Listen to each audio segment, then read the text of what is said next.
Several crews were racing along one of the mountain roads very quickly. They needed to reach their final destination as quickly as possible. In one of the crews sat a girl with blonde hair. She told her companion to look at her. Her companion was a dark-haired boy who was holding something very tightly in his hands. The girl asked him if he was really 12 years old because she was also 12. She wanted to know which of them would be the youngest. The boy replied that he didn't care.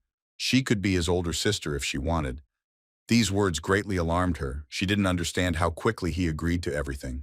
She even said that she was no longer interested at all. This can't be, to which the boy didn't even respond. He was so excited about what happened before that he was willing to do anything if she didn't like it. Then he said that he was ready to be her older brother and let her be his younger sister. The girl was not satisfied with this answer either, and she screamed for him to stop because she had not told him that she wanted to be the youngest. The boy did not understand what the difference was between who would be the eldest and who would be the youngest. The main thing was that from now on, they would be a family. He didn't understand why he had to have a new family. He looked out the window and thought that he had a family before, but he lost it and finally found a family again in the face of strangers. This boy's name was Boris Zeneman. He was the second son of Lord Yurkin of Travage Longord. All the events started 12 years ago, the very moment when he was born and his mother left this life. She lay in her coffin surrounded by many flowers as beautiful as she was. The nanny held him in her arms at the very moment when his mother lay in the coffin, and there was a sea of flowers around her. Everyone knew that the Zeneman family is a family of brave warriors. They are not used to giving up under any circumstances. The nanny, holding the baby in her arms, said that he would also become such a brave fighter and he should have a sword and armor passed down from generation to generation. These were the same props called Winterer and Snowguard. She said that they would share with their elder brother, young Master Evgen, this armor that would be their inheritance. The mistress of this house went to heaven, and the owner hated all the second children in the world. Despite this, young Mr. Evgen was a very kind boy, so he was undoubtedly happy about the birth of his new brother and fell in love with him. At the moment when their area was engulfed by revolution, countless people died, and the young gentleman had to survive in these conditions. You even had the time when their uncle appeared, who was chosen from the family and now dreamed of revenge. When he was a little boy, he didn't understand that at any moment, he could become a victim of this struggle and lose his life. But even if a great misfortune falls on their lips or someone decides to encroach on family heirlooms, they knew for sure that there was no need to worry because the survivor would definitely avenge everyone else. That's exactly how it turned out. The responsibility for his family fell on the shoulders of this boy. He knew from childhood that the Zenemans, this is the family he was born into, always remembers everything that happens to them. And most importantly, they always remember the love and kindness of other people. But they can also never forget the harm they caused to his family. So the young master understood all this perfectly well. And he understood that as a member of this family, he must definitely survive. Survive by enduring all the trials of this harsh world. He knew that at that moment you had chosen him and he had no right to die. In the Zeneman residence, which was located on the territory of Travage, lately it has been very restless. The nanny sat opposite the young gentleman and told him that a ghost lived on Lake Amera. She told him to remember her words so that nothing would happen to him. He must not under any circumstances approach this lake. This young gentleman was Boris Zeneman, the youngest son of the Zeneman family. The nanny said that at night the ghost could be seen even from the windows of the estate where they lived. The boy was very scared, but despite this, the nanny continued to say that a ghost can be seen especially in such bad weather as it was that day. The nanny also said that this ghost lurks in the darkness, flashing its red eyes, and waits for little children to dare to approach them. After such stories to the nanny, the young gentleman could never even think about going near this lake, which is why he did not go to Lake Amera. He always remembered the story about his nanny. Then the young gentleman and his older brother were lying on the grass under a tree, and he told his brother about this ghost, who asked him if the nanny said so, to which Boris replied that everyone says so. The young gentleman was so worried that he told his older brother to never go to Lake Amera, and so he was wary of the ghost with red eyes. His brother was very surprised. He tried to calm his younger brother down and told him not to pay attention to the nanny's stories. The older brother wiped the tears from his face and told him that he had nothing to worry about. And then he added that he will always be there because he is his older brother and the eldest son of the Zeneman family, Evgeny Zeneman. When Boris looked at his older brother, he thought that today his smile was even brighter than usual, but for some reason he still felt uneasy. He also smiled back and said that he would not be upset anymore, and agreed with his older brother. Evgen started joking with him. He rubbed his hair and started saying, "I'm flying away, bird, nothing, gnat, call." In his brother's hair, Boris understood that this is how his older brother was trying to cheer him up. At some point, he felt the touch of a wooden sword. His older brother said that now the time had come for the promised training, and now he needed to impart skills to his younger brother. Boris really enjoyed these trainings and was happy to participate in such trainings.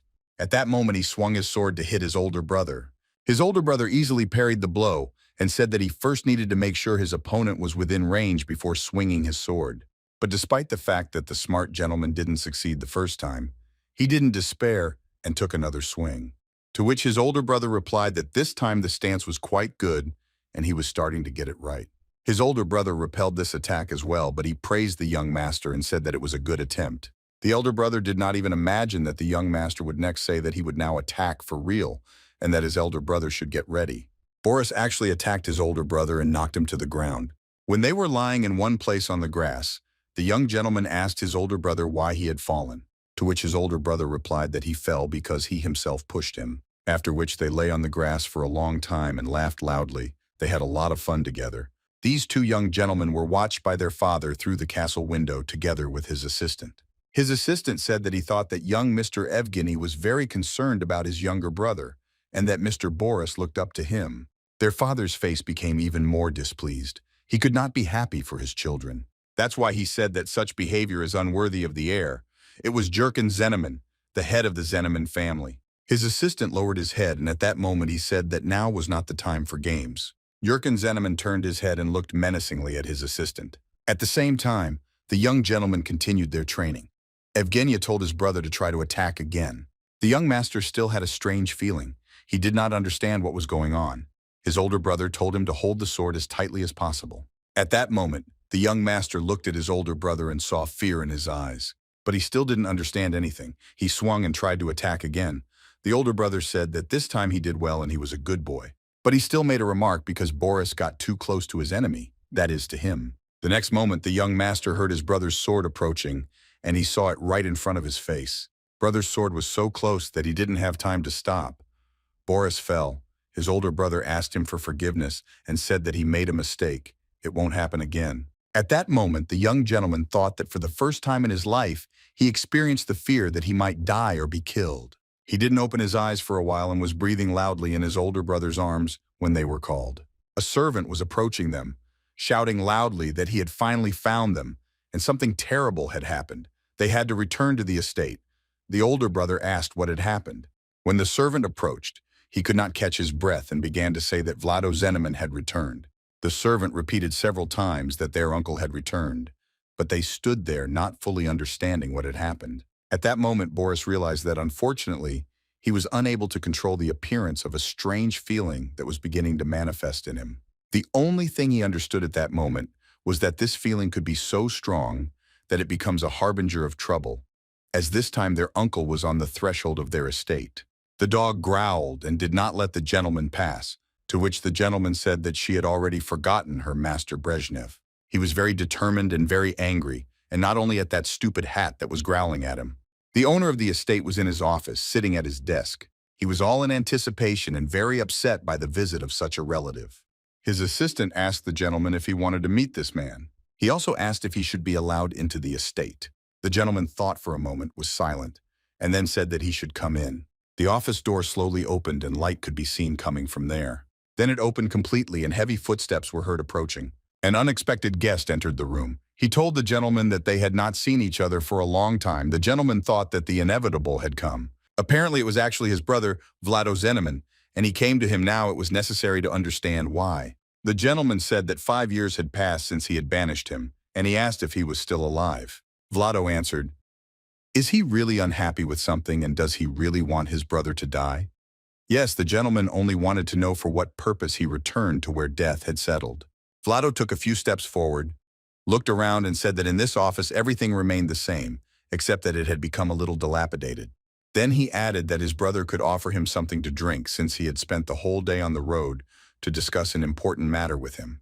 The gentleman did not argue with him and decided that let it be as he said, and 2 glasses appeared on the table. Vlado ni ceremony took 1 glass and took a few sips, then put it back. Without saying a word, he took the glass back and brought it to his mouth. At that moment, Vlado asked his brother if he remembered the childhood they spent together. He recalled how they had duels on the fields of Longord and how loud the sound of their wooden swords was. He recalled how they once skipped training and spent the entire day playing in the hills. And then their father scolded him for such an act, saying that older people don't behave like that. And does he remember how he felt at that moment because it was he who was scolded and punished too? The gentleman interrupted his brother and asked what he needed. Vlado continued drinking and said that his brother should let him catch his breath. But then he changed his mind and said if his brother wants it that way, he can get straight to the point. Vlado said that his elder brother should know that the Elector Khan Naman who stands behind him should become chancellor in the upcoming elections. And when this happens, he will become a thorn in the side of the chancellor's back in the future union with another candidate. Vlado continued to talk about how he returned to this house for the survival of their family. The master turned his head and said if he was going to talk nonsense, then he better get out of his estate. Vlado reminded his older brother that this estate does not belong only to him, and the fact that their parents left this estate to the two of them at that moment, the gentleman became very angry. And he reminded his younger brother that he had probably already forgotten how he had deprived him of the rights to this estate. He reminded him because he most likely forgot how their dear sister Yanichka died because of him. Vlado laughed a lot at these words and told his brother to think again. Then his face became as if stone and Vlado asked if it was really his fault. The gentleman couldn't stand it and shouted that it was his fault because these were all his dirty tricks. In fact, if it weren't for him, their sister and her fiancé would be alive now. Vlado began to justify herself by saying that she had not actually gone crazy and did not want to be treated, but that their older brother had allowed them to die. Vlado got angry and shouted that in fact it was he, his older brother, who was to blame for everything, as they say. The gentleman squeezed the glass very tightly in his hand. He wanted to know how he dared to speak like that. Then he threw the glass towards his brother so that the splashes flew in all directions. He screamed how this scoundrel could throw so many dirty accusations in his face. Vlado looked at his brother and said that so many years had passed, but he had not changed at all. At that moment, he wiped the wine that his brother had spilled from his face. In fact, the people who lived in Travage have always been stubborn. Their family is already being torn apart by factions. Vlado asked his brother if he thought his sons would be any different from them. The gentleman couldn't stand such a conversation and said that his brother should get lost. Vlado got up from his chair and moved it, after which he told his brother that this was his last chance. After these words, they did not stand opposite each other, and each of them watched a video of the enemy in front of them. Vlado tried to say that for the sake of brotherly ties, he was ready to forget all the sins of his brother and forgive him, and that the chancellor would turn a blind eye to his actions. Then he smiled, but it was not a genuine smile because he demanded in return that his brother give him the winter bat kit. The master did not serve his brother to the end and told him to get out as quickly as possible and then pulled out his sword. He was so angry with his brother that he started shouting for him to leave his estate immediately. He shouted that even if his head split into two parts, he would not give him anything. Vlado, despite the fact that he had his brother's sword on his neck, continued to smile sarcastically. Then Vlado said that his stupidity and truth know no bounds, after which he turned his back on him and went to the exit, saying that he was ready to see how long his brother could hold out when he deprived him of everything. The master called his assistant and he was ready to carry out any order of his master. The gentleman stood by the window and watched his brother leave, and he ordered his assistant to prepare everything necessary. He gave such an order because he understood that a rebellion was beginning in his estate. It was already dusk outside and it was raining. It was continuously knocking on the windows. Along the long corridor of this estate, Sho Evgen, who was holding his younger brother in his arms, he asked the service where their father was, to which he replied that their father was on the second floor. Evgen asked the butler already downstairs. The servant answered that yes, he went to the control area. The servant asked the young master to hurry up and open the door. The door opened slightly and it was unclear what was behind it. The servant said that it was time. Evgen, I didn't understand if it was really time to use the winter bat kit. Boris was in his brother's arms. He looked at him and did not understand what was happening. He listened to his every word. Winter bat set. This was armor taken from a battle against a foreign lord, 99 enemy fighters. Snowguard and the sword received after 30 years of killing. Without a number of enemies, it was winterer treasure of the Zeneman family. It was equipment that only the greatest warriors had owned for decades, and rumors had been circulating about it. Evgen tried to pick up the door with a huge closet. When Evgeny moved this cabinet, he said that now it is as it should be, but it ended up in the hands of the owner. At that moment, he took into his hands the very sword that was the legend of their family. A little earlier, the gentleman called his eldest son and said that he wanted to show him something and told him to follow him. The gentleman was telling his son as he walked down the steps that he had probably heard of family religions, which were passed down from generation to generation after it passed, and the grandfather defeated numerous enemies. Boris watched all this. When they went down, the gentleman showed these relics and said that this was the very same winter bat set, to which his eldest son replied that he had always thought it was just a myth. His father was a little surprised and said that if that was the case, then he had actually managed to keep the secret. And then he added that their grandfather left the set to him and his brother Vlado in the hope that they would divide it between themselves. But that was a mistake, because using Winterer and Snowguard together can unleash their full power. The father said that his eldest son will turn 20 this year, and as the future head of the family, he must understand what his duty is. The father added that if their family is in danger, then his eldest son should become the head. And then he added that he should take Winterbat and run as fast as possible. The boy didn't understand why his father told him to run, but the gentleman insisted that no matter what happened, he had to survive and protect their heritage. This was necessary so that the Zeneman family would continue to live. The young man stood and listened attentively to everything his father told him. The father said that he did not allow anyone to take their inheritance, and asked his son again if he understood everything. Evgen answered that he understood everything perfectly. Because the sword Winterer and the armor Snowguard was the religion of their family, it was the set of Winterbatum. When Evgen showed this set to his younger brother, Boris said that it was amazing. His older brother told him to choose which one he liked best. Boris wondered if he had misunderstood then, because his father had given his brother the whole set of armor. It would be difficult for him to wear, so he liked the sword more. Boris said that if he had the right to choose, then he would take the Winterer. His older brother said that he would give this sword to him when he was old enough to wield the sword, and asked the boy if he wanted to support him. When Boris took this sword into his hands, he could not hold it. He held it with both hands. Then he said that he felt that the sword was too heavy for him.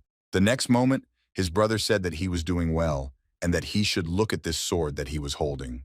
And then he added that Winterer is his sword. Since then, his older brother at every opportunity told him that Winterer is his sword. And over time, he really began to think so and believe his words. But at that moment, he was too small and didn't know what to do with this sword. That's why he kept repeating to himself that this sword belonged to his brother and not to him, and he had no right to it. This time, his older brother said that their uncle had raised a rebellion, and that their father knew that this would happen. Now they must act according to the plan. The elder brother held him by the shoulder and told the young master not to worry, but Boris did not understand what a rebellion was, despite the fact that the butler had once explained to him what it was. In quarrels between family members, there are no right and wrong. There are only winners and losers. Then the butler told him that this means that even if many people die, no one will be punished, and no one will be honored with recognition or grief. Then the butler added that the young master, like his older brother, is a resident of Triage. And when the time comes, the young gentleman will understand everything, even if now he does not understand anything with the explanation.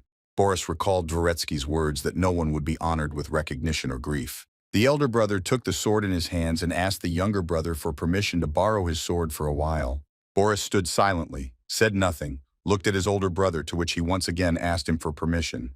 And the smart gentleman made a fist in his hand and said that his older brother did not need to return this mark to him because it was his sword. Then he raised his head and looked at his brother and told him that his father had given this sword to him. Evgen didn't expect such an answer. He stood silently and looked at his younger brother and thought how smart he was. The older brother came up to him and put his hand on his shoulder and told him that he was wrong. He told him again that Winterer was his. He had misunderstood everything. And then the elder brother added that he would take it only with his permission and would return it as soon as the uprising ended.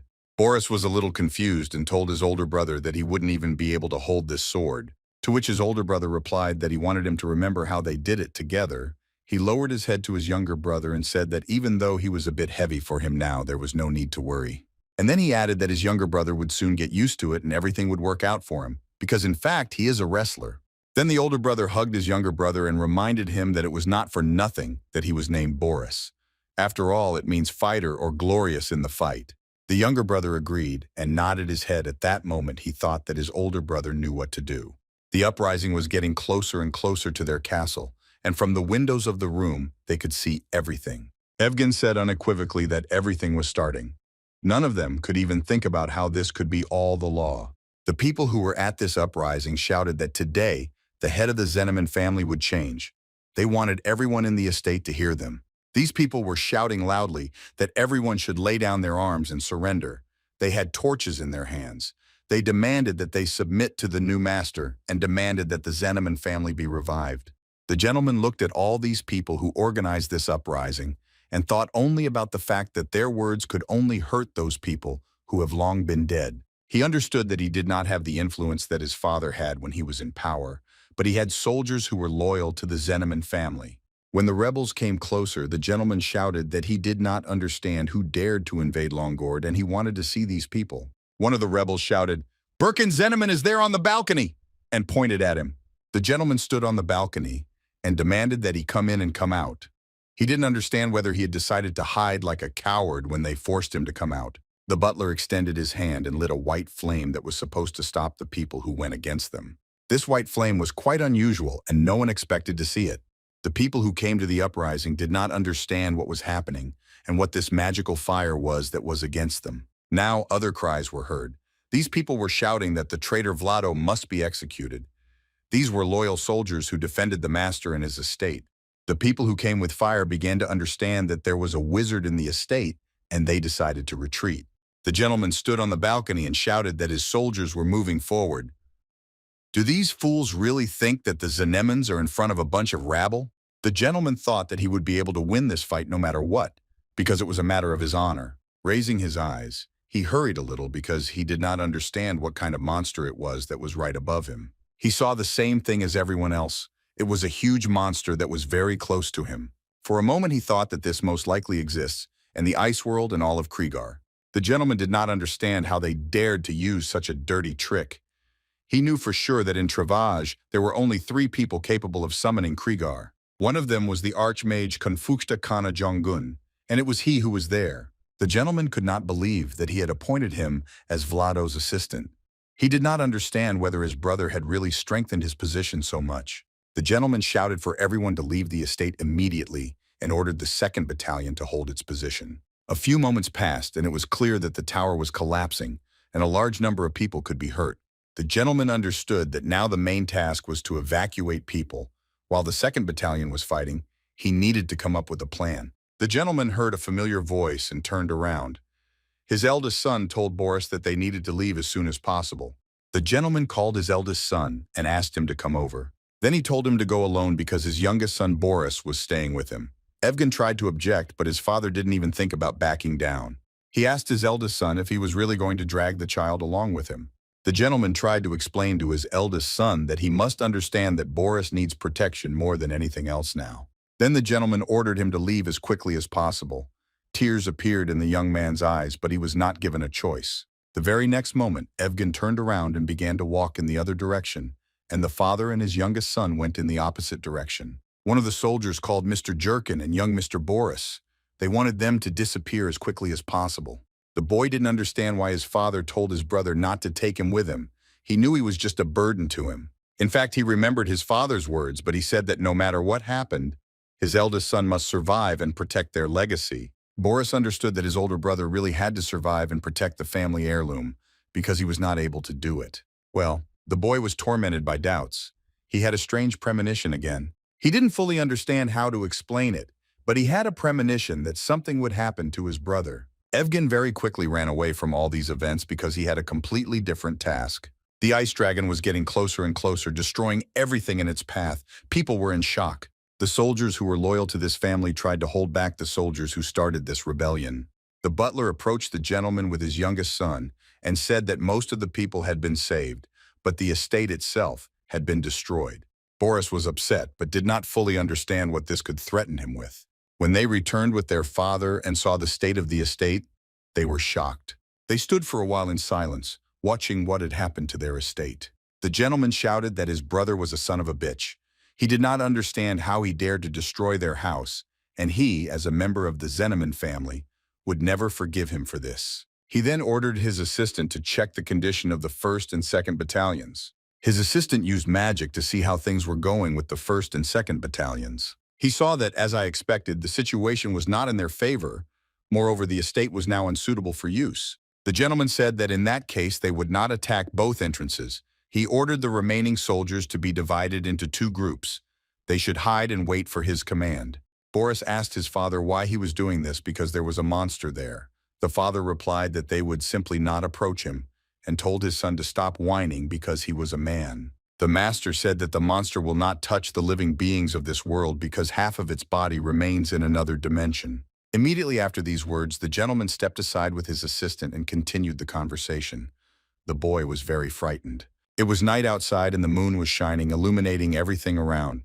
The assistant had to use his magical powers and help the master. When it became completely dark outside, they tried to get as close to the estate as possible. The gentleman told his youngest son Boris that he should follow them now, and when the battle began, he should run into the field. The boy listened carefully to his father and asked only one question after he ran into the field where he should move next. The father thought about it because he had no answer to this question. He had nothing to say to his son. After thinking for a while, he said that he should run towards Lake Emera. It was so unexpected for the young gentleman, because he always knew that he couldn't go to this lake because ghosts exist there. He tried to object to his father because his nanny said that a ghost lives on the lake. The master answered his son, "Does he really believe the words of the old maid? And after that he dares to call himself a member of the Zen Neiman family." The gentleman said that because of these stupid rumors, no one would dare to go there, so that is the safest place. Near the lake, the young gentleman should see 3 trees with black trunks.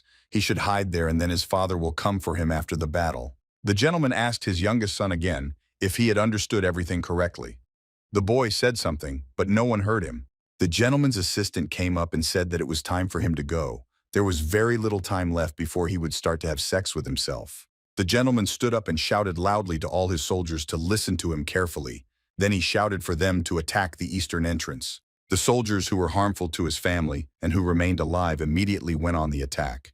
The gentleman got a little angry with his son. He shouted, "What is he waiting for?" He had already explained everything to him. He should get up and run. Boris stood a little confused. He was too small to participate in such events. He closed his eyes in resentment, but he had no choice because his father was right. His nanny was probably making it all up. So he turned around and ran towards the lake.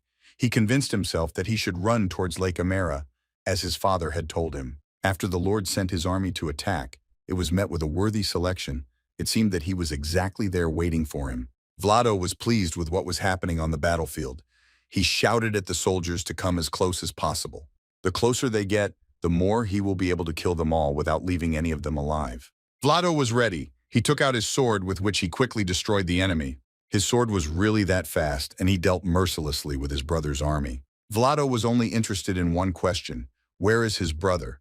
He stepped on one of the bodies that was lying on the ground and said that his brother treated him like trash, kicked him out, and Raval's family and inheritance. Now his older brother is hiding from his younger brother with his rat tail between his legs. One soldier's voice was louder than all the others, and he shouted that he had found Jurkin Zeneman. This soldier shouted that the master was right here. Vlado turned his head and looked that way. Vlado thought that it was not long now that the black blade of Hagrun would soon be replaced by the silvery white Winterer. The gentleman stood surrounded by several of his loyal soldiers, and the enemy army was approaching him from all sides. He wanted to know only one thing: how dare they rebel against him? And how could they invade his territory? Immediately after these words, he went into battle. The gentleman told his opponents to become silent and begin the attack as quickly as possible, because he will make them pay for the reckless bravery they had. At that moment, he heard the voice of his brother who was standing behind him.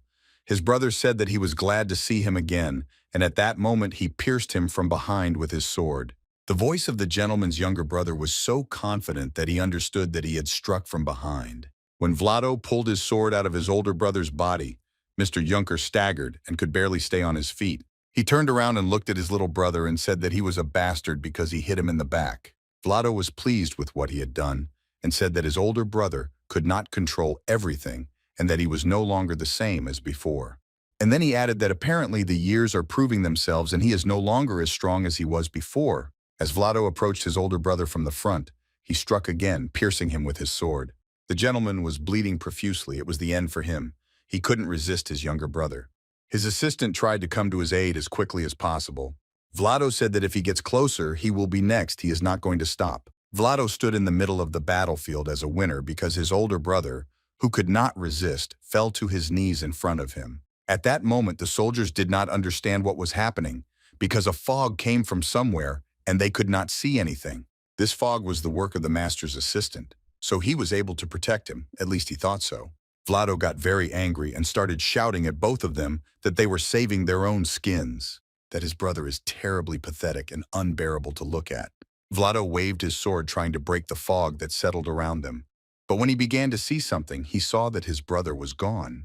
And this made him even more angry, and he realized that he could not defeat his brother. So he ordered his soldiers to find him immediately because his older brother was wounded and could not go far. "You are at this very time, young master," and with all the strength that he had, he ran towards Zero. He couldn't think about anything, only about the words his father had told him. He needed to find trees with black trunks. Boris didn't even take a breath and didn't stop anywhere.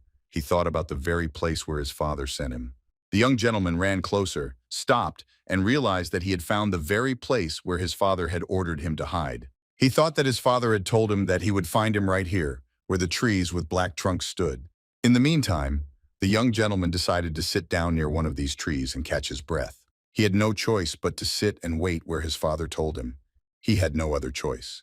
Time passed, and the young gentleman continued to sit near one of these trees. At some point, he became terribly scared and heard a sound that was incomprehensible to him. The young gentleman was shaking all over with fear. He didn't understand what was happening, and he was scared. At some point, he thought that maybe it was his father who came, or maybe it was not so at all. It was the ghost of this lake. The sound he heard at some point very quickly stopped. He no longer heard anything.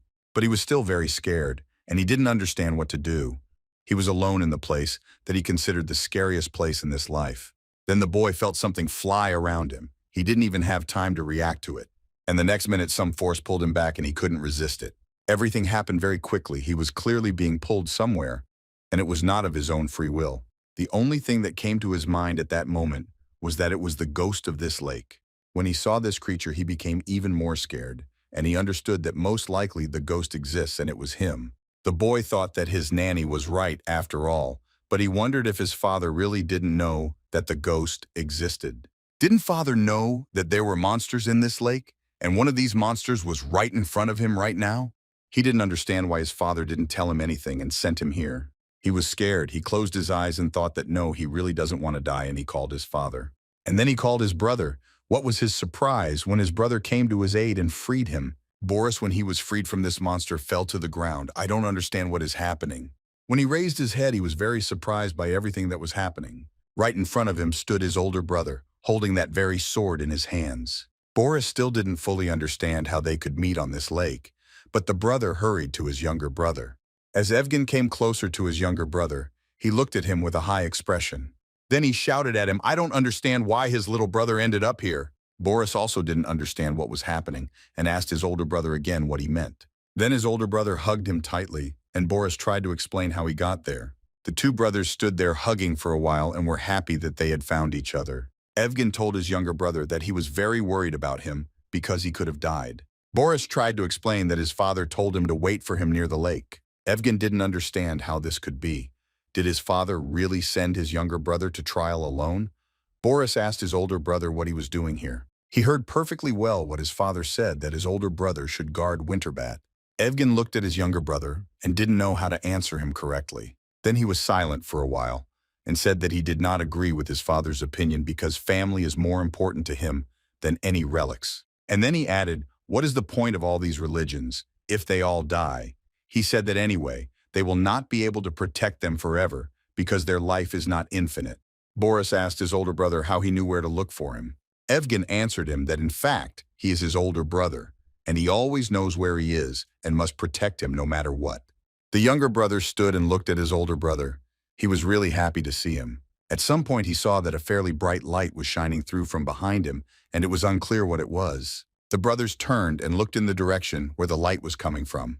Boris asked what it was. His elder brother asked him to listen to him very carefully. Evgen tried to explain to him that his uncle is not their only enemy, and that behind his uncle is the Elector of Khan. And most likely it was he who sent all these warriors and magicians to the lake, and they're already very close. Elector Khan most likely wants to get Snowguard and Winterer, and also to gain the loyalty and cooperation of their family. The older brother began to explain that in order for their enemy's plan to work, They decided to take their father out of the game. But their father knew everything in advance, so he expected them to strike at any moment. That's why he hasn't been very talkative lately, and has always been stern. Evgen explained to his younger brother that this was why their father told them to run away. The brothers froze and stood watching the open ports to see what was happening. What was their surprise when they saw this bright light approaching and becoming very close to them? Their father and assistant approached them. Evgeny asked his father what happened. The assistant answered that the gentleman was wounded with a black sword. This black blade was received from the Elector of Khan, and it was endowed with a powerful poison that does not allow the body to recover. Even the magic of the assistant cannot heal, and turned out to be useless. The gentleman's assistant turned and asked his eldest son, Evgen, if he shouldn't already be far away from here. The young man stood looking at his father. Behind him stood his younger brother Evgen, trying to justify himself. The assistant said that it didn't matter because they were all fine.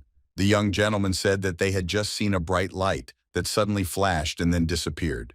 The gentleman heard such words and said that it seemed to him that he had left, and the estate, and he most likely suspects that the Eye of Quetzal was activated. That's what spells of heightened vision are called. With this spell, a Jongan mage can find even a needle in a haystack in just half a day, and if they saw a flash, it means their location has already been discovered. Evgen, ask your father if everything is so bad, then what should they do in this case? Their father said that they could only hope that luck would be on their side. The father ordered his eldest son to leave and did it as quickly as possible. Evgen tried to say that he would stay with his wounded father, but the gentleman insisted. The master's assistant had to carry out his master's order and repeated what the master had said. He said that young Mr. Evgen left this place as quickly as possible. Boris was so confused and didn't understand what was happening around him, why everything was happening like this, and what he should do. The assistant ordered the eldest son of the master to follow the will of his father and protect the family and the relic that was in his hands. The sound that was heard around was that of horses that were rapidly moving forward. It was Vlado with several of his assistants who were always near him. He started forward and wondered if they were really that close, and if his two nephews were such fearless brats who went to the lake. This lake of ancient times inhabited the islands of the inhabitants of Longord and was one of the forbidden places. Besides, it was quite a scary place that everyone in this estate was afraid of. It was this place that took away their only sister. Warm hands closed the eyes of a little girl and asked her who it was. The little girl, without a doubt, said that it was her brother Vlado, and she guessed right. At that moment, Vlado remembered how it all was in childhood, and his sister was the only person from the family that he cherished. He remembered how she could hide from them somewhere in a closet and then fall asleep without waiting for them to find her. And when the brothers found her, she was fast asleep. The only disagreement was between the brothers. From the very beginning, they quarreled over every little thing, and only their sister could try on. She took them by the hands and told them to make peace quickly. The fairy tale ended when she was gone, and it was from then on that Vlado believed that he was living in a nightmare. He did not understand how his older brother, a fly, could send his sister to that family, to which his brother replied that he really was from another faction. She immediately made a decision herself. They could not do anything more. He said that they really can't do anything. They can only wish their sister happiness. Vlado was not going to put up with this, much less wish for happiness. He thought that this was all nonsense, and he thought that in this case there was only one way out. He went to his sister and told her that he had heard that her fiancé had gone to Lake Amera. His sister was very scared and surprised. She understood that I was finished.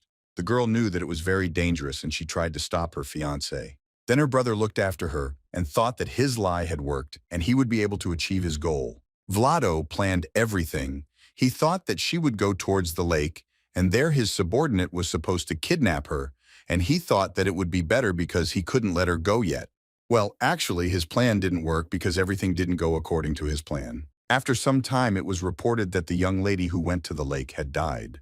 Lady Yenichka died because of the ghost of the lake, and no one could help her. Vlado stood there crying and didn't understand why it happened this way because his subordinate was waiting for her by the road. She shouldn't have come near this lake. The older brother pushed him away and told him to step aside. Vlado tried to shout to his sister and said that they needed to call a doctor, but then they said that his sister no longer belongs to this world. That is why the gentleman told his younger brother that even if he was against her engagement, he should not have done so. Vlado tried to explain to his older brother that he didn't want this, but no one could hear him anymore. He would never have thought that his younger sister would decide to go to this lake, and how was he to know that the ghost of Jmera actually exists? Then the elder brother said that his excuse was useless, and then added that from now on he was no longer Zeneman. The elder brother ordered everyone to return to your mansion. Vlado did not understand what his elder brother was going to do. Vlado was very scared and asked his older brother to ask him. He promised that he would find a way to fix everything. In fact, the madness caused by the ghost can only be cured in one way. You need to kill the infected one. Jurgen took out his sword and went to the one who used to be his sister Vlado to stop him and asked to let him go. But all this was useless. His older brother did not hear him. He destroyed what was left of his sister. When Vlado arrived at the territory of this lake, he ordered his soldiers to search the entire territory. He told them not to miss a single inch and to find representatives of his family immediately. When the soldiers began to carry out their task, they heard an incomprehensible sound that was coming from very close by. This sound became louder and louder, and turning their heads to the lake, they saw a huge monster coming out of it.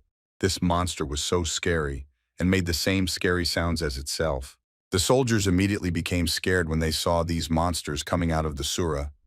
Vlado tried to stop them and told them that they were cowardly bastards who dared to disobey his orders. He swung his ball and tried to destroy these monsters, but what was his surprise was that these pipes continued to advance. They were getting closer and closer, and he began to smell them. It was a disgusting stench, Lake Amira. Vlado thought that he would most likely be lying if he said that he was not afraid of them, but if as a result he defeats his brother, then he will destroy every vile ghost that will be in his path. His father's assistant told young Mr. Evgen to get out of there as quickly as possible. He should have obeyed his father's will and protected the family religion. They are very close. They will surely find them, so he needs to leave as quickly as possible. Evgen replied that he would not leave. He would stay here for his father and brother, and this was his last decision. The assistant said that he feels that Vlado is somewhere very close, and he feels that danger is rowing. Evgen asked his father's assistant if Venerbot was not saved for such purposes. Wasn't it needed to counteract danger? Evgen answered him that his father had his own path, and he had his own, and he had already chosen it. The father looked at his eldest son. He had nothing to say in response because he was right to some extent. Evgen, ask your younger brother Boris if he understands what we're talking about. This question put the young gentleman in an awkward position. He did not know the answer to it. In fact, the youngest gentleman saw when the relics were handed over to his older brother. And in fact, the young master always took care of his older brother. And he thought that he did not want to live in a world where there was no brother and no father. Evgen turned to look at his younger brother Boris and said that he would consider it an honor to die together of their own free will. Boris looked at his older brother as a hero and was ready to trust him completely. Evgen said that he is ready to take his family and not part with them. And if necessary, he will fight to the last, and until then they will stay behind. Evgen also added that when the time comes to confront the enemy, he does not intend to retreat. Boris thought that it was at that moment that he understood why his brother's eyes were usually blue that day, and his smile was as extraordinary and bright as never before. He had never seen him like this. It was at this moment that Boris realized that he had a ban on EV action. These were troubles. Therefore, the only thing they had left to do was to get closer to that very lake, about which there were bad legends. All four of them went to this lake and got as close to it as possible. At that moment, the gentleman said that they were there and they would stay here. He looked at this lake and thought that she was somewhere nearby. He knew that she must be somewhere here at the trap of the evil spirit, and her soul will forever remain inconsolable. He looked at the corner of the lake. From behind, he heard his brother's voice and asked him if he was really looking for Yenny just now. The gentleman turned around and saw Vlado together with the magician. He accused his brother of not deigning to give their sister even a grave. At that moment, Vlado told him that their sister would be glad to see her older brother, who killed her by piercing her with a sword right in the heart. The gentleman replied that his younger brother would never be able to admit his mistake. Vlado asked his older brother if he had come to ask his sister for forgiveness. The gentleman replied that it was too late for both of them, and he swung to hit his brother. Vlado told him that it was wonderful, and he thought that they should resolve their long-standing feud before the ghost with red eyes appeared. The gentleman closed himself off and struck his younger brother, said that he was a bastard and that he spared his life, but he still did not realize his own sin. After all, in fact, with his sharp tongue, he made their sister a corpse unworthy of good treatment. The master's assistant put up a protective field against monsters. In fact, the gentleman believed that his brother put their sister on the same level as these crawling monsters. Vlado asked his older brother if he still blamed him for her death. I tried to remove it. I was trying to strike one blow after another. I couldn't come to an opinion. Everyone remained with their own. Vlado believed that it was not he who took their sister's life, but their older brother. After all, it was he who pierced her heart with his ball, and after which she stopped breathing. Vlado believed that this had to be ended here and now, otherwise it could go on for quite a long time. His older brother agreed with him, and he believed that this had to be ended before the red-eyed one showed up. So he tried to attack, but his attack was unsuccessful. Very close by was the eldest son of the master, who was trying to stop those monsters that came out of the lake. There were more and more of them, and they were approaching him. Evgen told his younger brother to listen carefully, because the ghost with red eyes took their aunt. When he shows up, he doesn't know if he can protect him with the help of Snowguard and Winterer, but he has to do it. Boris turned his head and looked at his brother. He didn't understand how he was talking about a ghost. He asked his brother if he hadn't killed him in the forest. Evgen didn't know what to answer him because he had never seen this ghost before. The hands of the young man who was holding the sword for some reason began to shake. He could not fight with it. At that moment, Boris realized that their father was completely right when he said that only by using Winterer and Snowguard together can their full power be released. It was then that he ordered his eldest son that he must survive and protect their inheritance. Evgen reassured himself that he would be able to take at least the first blow and block the ghost when it appeared. His brother should definitely survive. Evgen stood waiting for the ghost when he would appear and when all this would happen. Boris looked to the side and was so shocked by what he saw that he couldn't even say a word. The elder brother was completely ready. His Snowguard was glowing with a bright light. The older brother could only say 2 words about the fact that this monster was here, because he saw his red glowing eyes. Boris stood to the side without moving and did not understand what was happening. He only had questions. Then he couldn't help himself and asked his older brother what happened. He asked his brother several more times but received no answer. Boris stood surrounded by a sea of blood, and behind him I heard someone's terribly nasty laughter. Then a voice was heard from the abyss that said, "What a cute child," and he saw 2 huge red eyes. Boris was so scared that his mouth stood still for a while and watched everything that was happening. Then he sat down and lowered his head down. He needed to catch his breath from everything he had seen. When he raised his head, he did not understand where he was, and next to him lay a sword. At that moment he heard his older brother calling him. He turned his head and saw Evgen. His older brother asked if he was already awake, so let him drink some water. Boris sat scared, looked at his older brother and did not understand what had really happened to him. Evgen looked at his younger brother and didn't understand what was going on. Why was he looking at him like that? Was he having some kind of nightmare? Then out of nowhere, Boris jumped up and hugged his older brother so hard that they almost fell over. Boris held him tightly and had no intention of letting him go under any circumstances. So his older brother couldn't hold on and fell onto the grass on that lawn. Evgen didn't understand why he was so excited and why he attacked him. The older brother said that of course it was him, his brother. It was unclear what was wrong. Boris held his older brother tightly in his arms and thought that he had definitely been at Lake Amera. And he clearly remembered how his father fought with Uncle Vlado and how he decided to end all the misunderstanding. How they hit each other. "I'm not going to leave my opponent alive." And at that time they, together with Evgen, stood and did not allow the monsters that crawled out of this lake and surrounded them to pass. Boris wanted to clarify what happened next. After all that he remembers, Evgen said since the water spilled, he will go and bring it again. At this point, Boris asked his older brother where they were now. Evgen replied that they were now north of Lurngord on the territory of the Gillam family. And he also added that they got here on this horse. Boris slept very soundly the whole way. The young gentleman wanted to know where his father was. At that moment, Evgen lowered his head and said that their father had gone to another place. Then he added that everything went wrong and they decided to split up, young master. He wanted to know how they would then find their father. His older brother told him not to worry. Their butler would contact them soon with magic.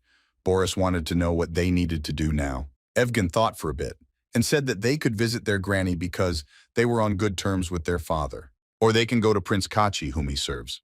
Boris was a little upset by this answer, so he asked his older brother if they could not ask for help from strangers and live like commoners. Evgen thought about it and then said, he doesn't even know if they will succeed because they have always been under the care of many people. This year, due to crop failure, public sentiment has worsened. They are unlikely to be accepted. Boris asked his brother again if he was sure that their father would contact them soon, and he suggested that for now it would be better for them to live a quiet life. At that moment, the young gentleman began to purr. He demanded food because he had not eaten anything for a long time.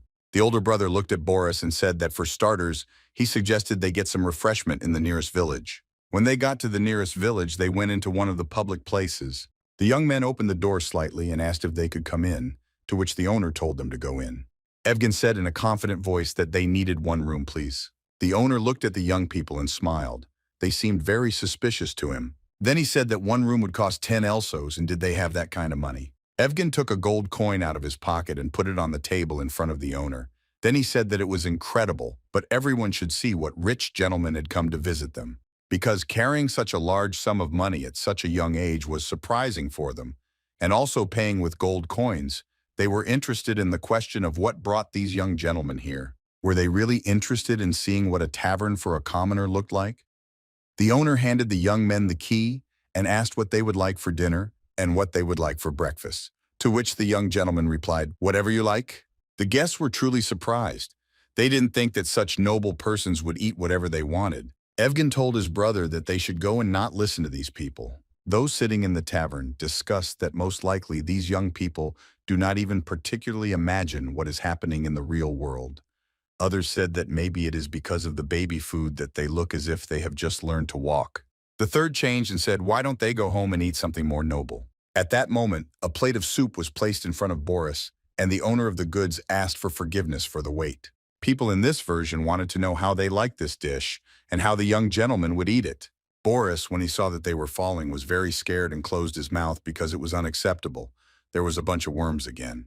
When Boris saw this picture, he jumped off the table and fell to the floor. The visitors began to ask the young gentleman why he was so surprised, and to tell him to come quickly because he had to try their signature dish.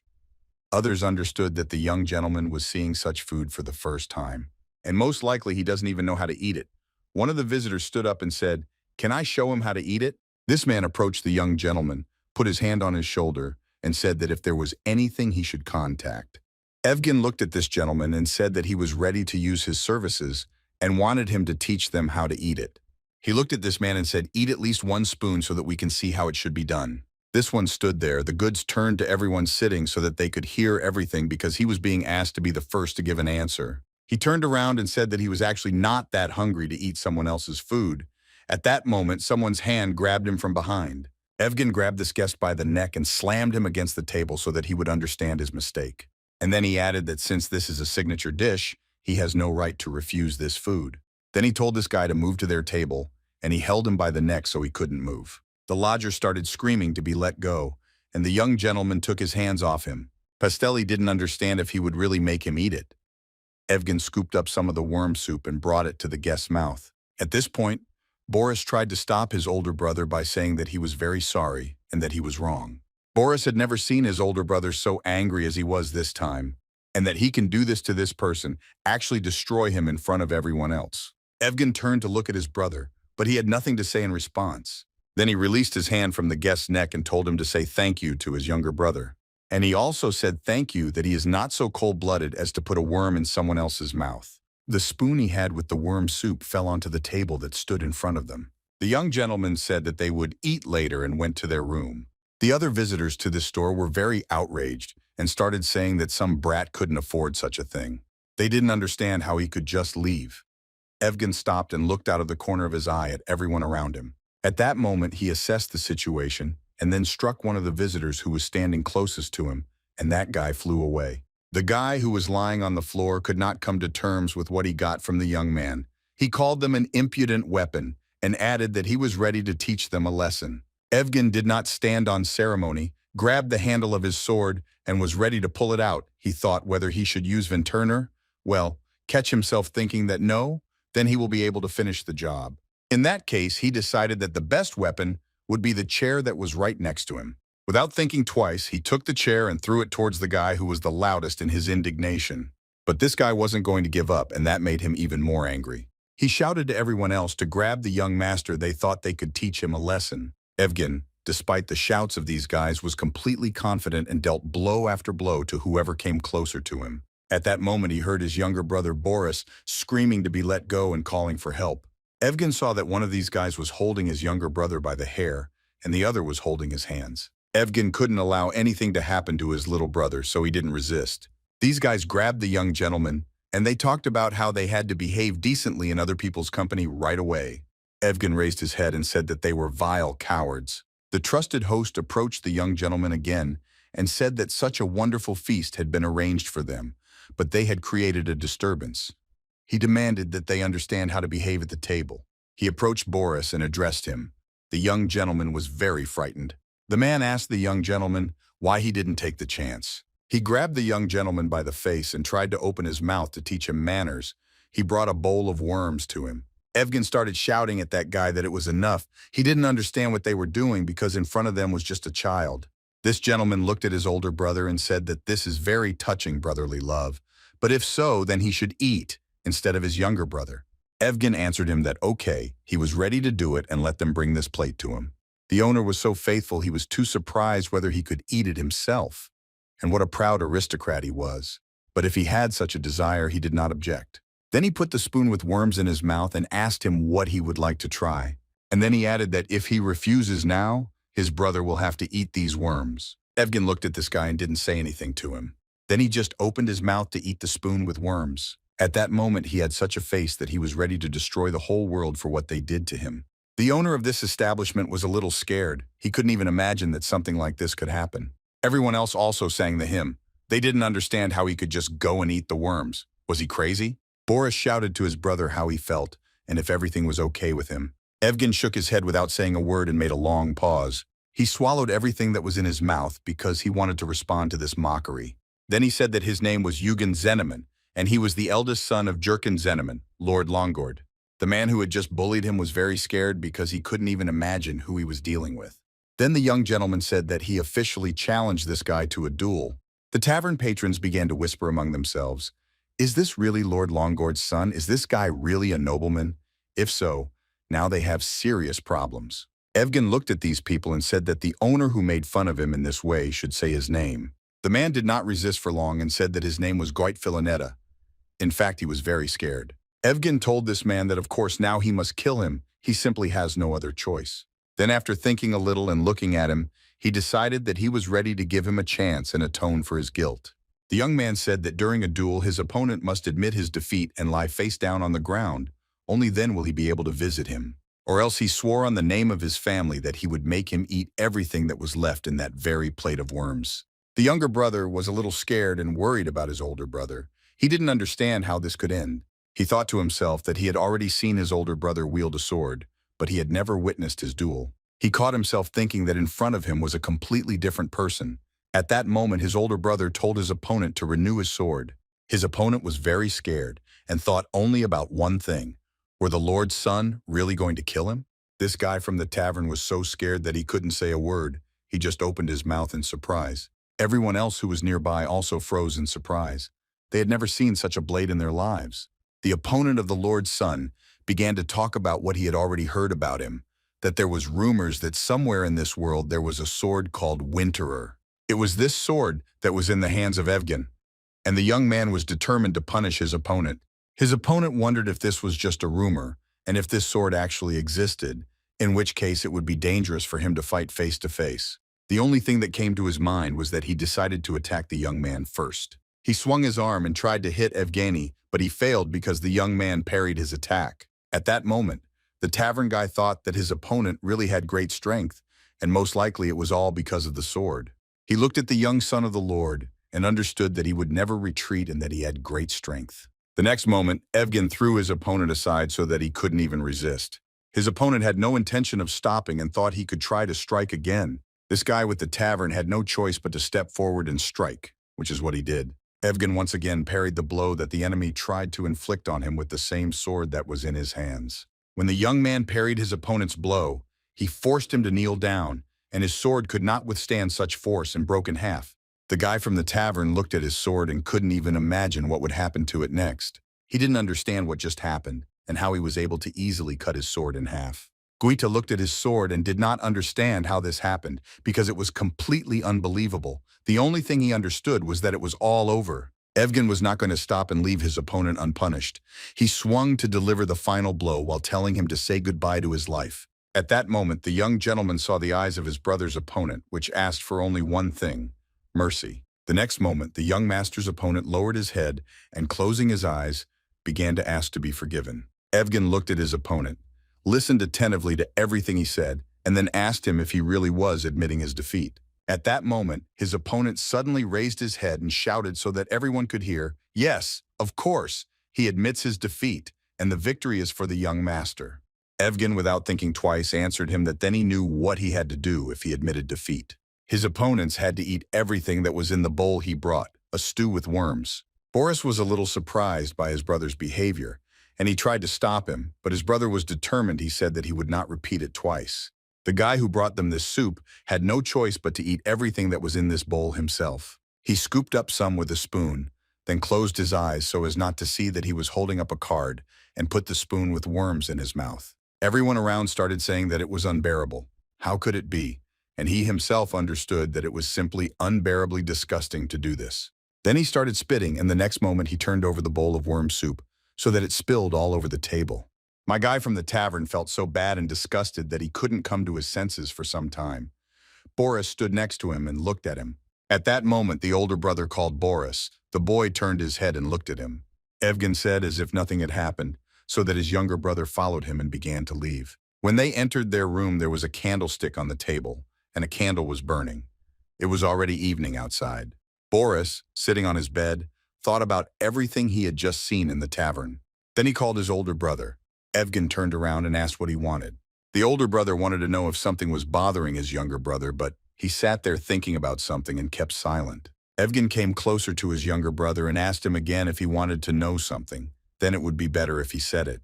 At that moment, Boris answered his older brother that he was very glad that he was completely fine and that nothing had happened to him. He was glad that his older brother had won this fight. Boris then added that at some point he felt that his older brother had become someone else. Boris continued to speak, looking straight into his older brother's eyes, saying that he didn't think his brother had done anything bad.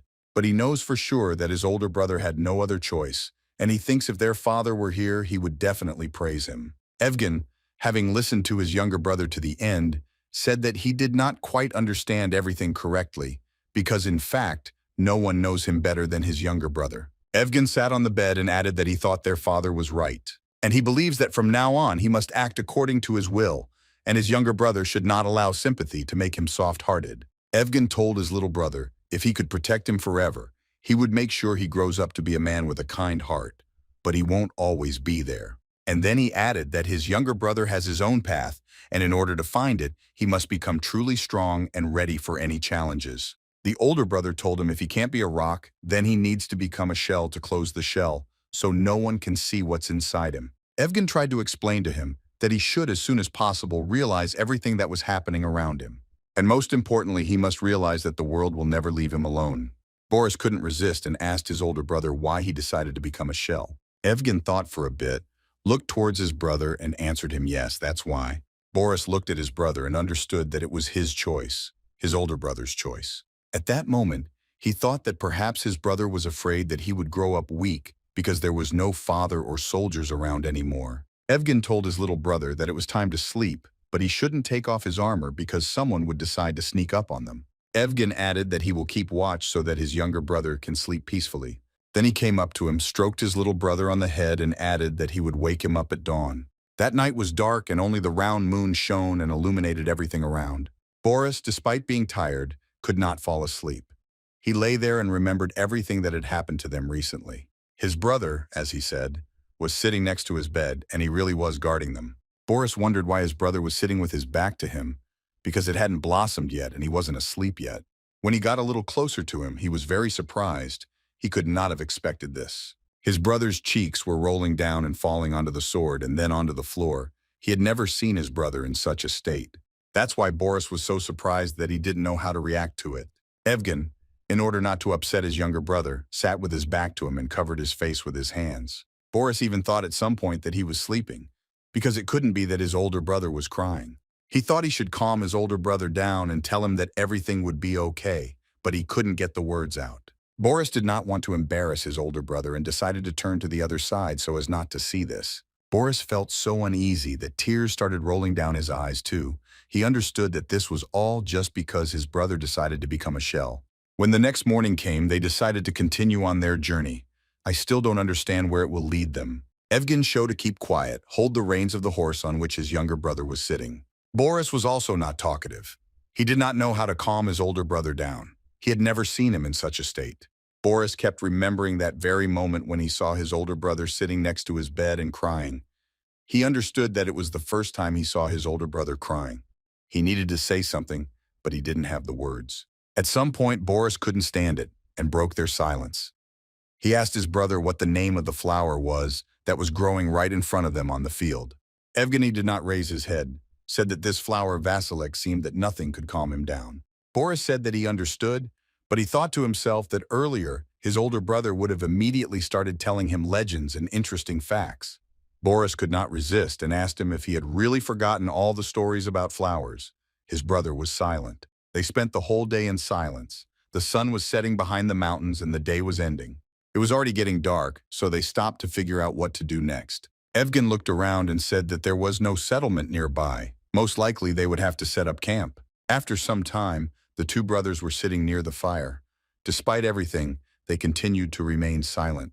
There was something suspicious about this silence. Boris looked at his older brother, and for some reason he felt very anxious. At that moment, his older brother abandoned Vichka and called his younger brother. Evgen told his younger brother to get ready and take the sword and looked around. Seeing someone in the bushes, he asked him if he had followed them all the way to sit in the bushes like a coward, and then added that with so many comrades there was no need to hide. Someone's footsteps were indeed heard from behind the bushes, and then this man laughed and said that everyone should look at these impudent boys. The next moment they could see a guy standing in front of them with one hand holding a huge axe. This guy told his men to surround these boys. At that moment the horse neighed very loudly. Boris looked towards his horse and saw how it quickly ran away somewhere. The brothers stood waiting to see what would happen next.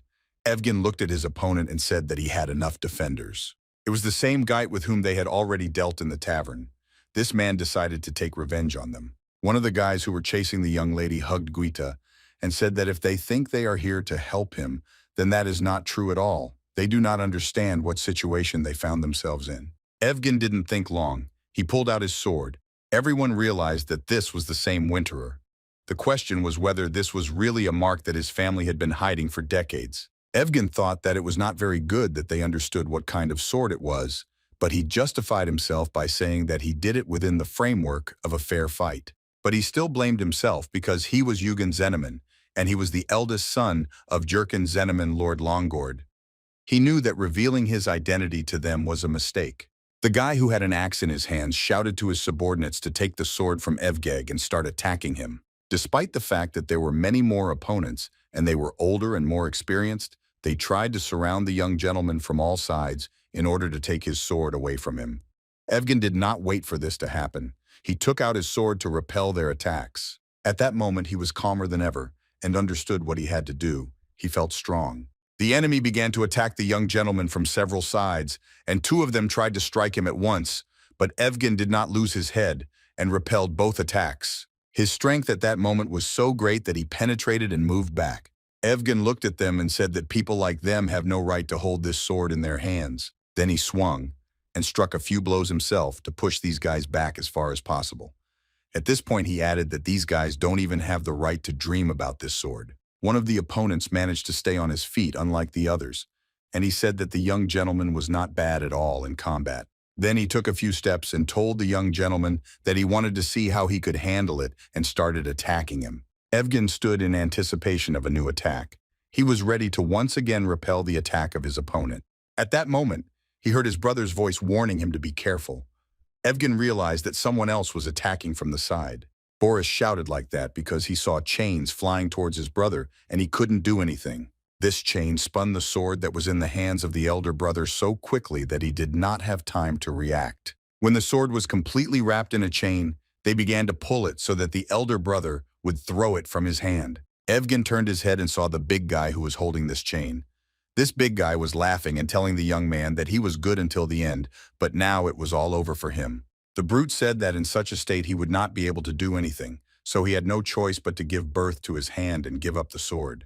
But at some point, everything did not go according to their plan, and the robbers who attacked were very surprised by what was happening, despite the fact that the thug was really bigger and stronger than the young man.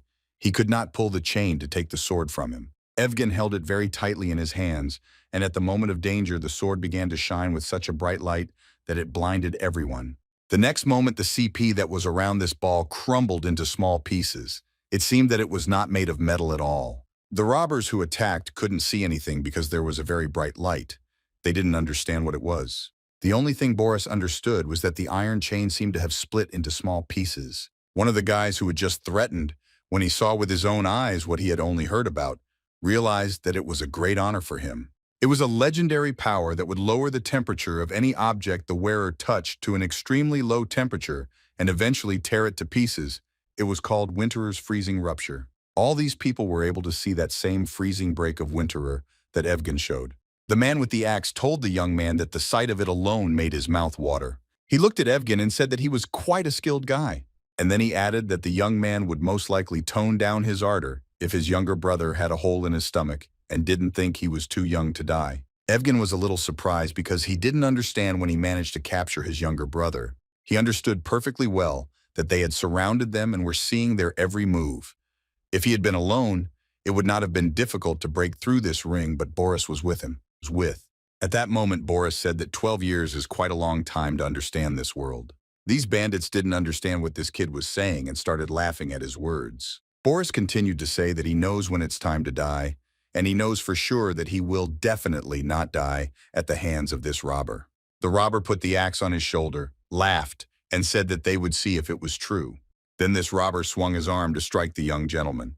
He wanted to do this so that she would frighten the boy as much as possible.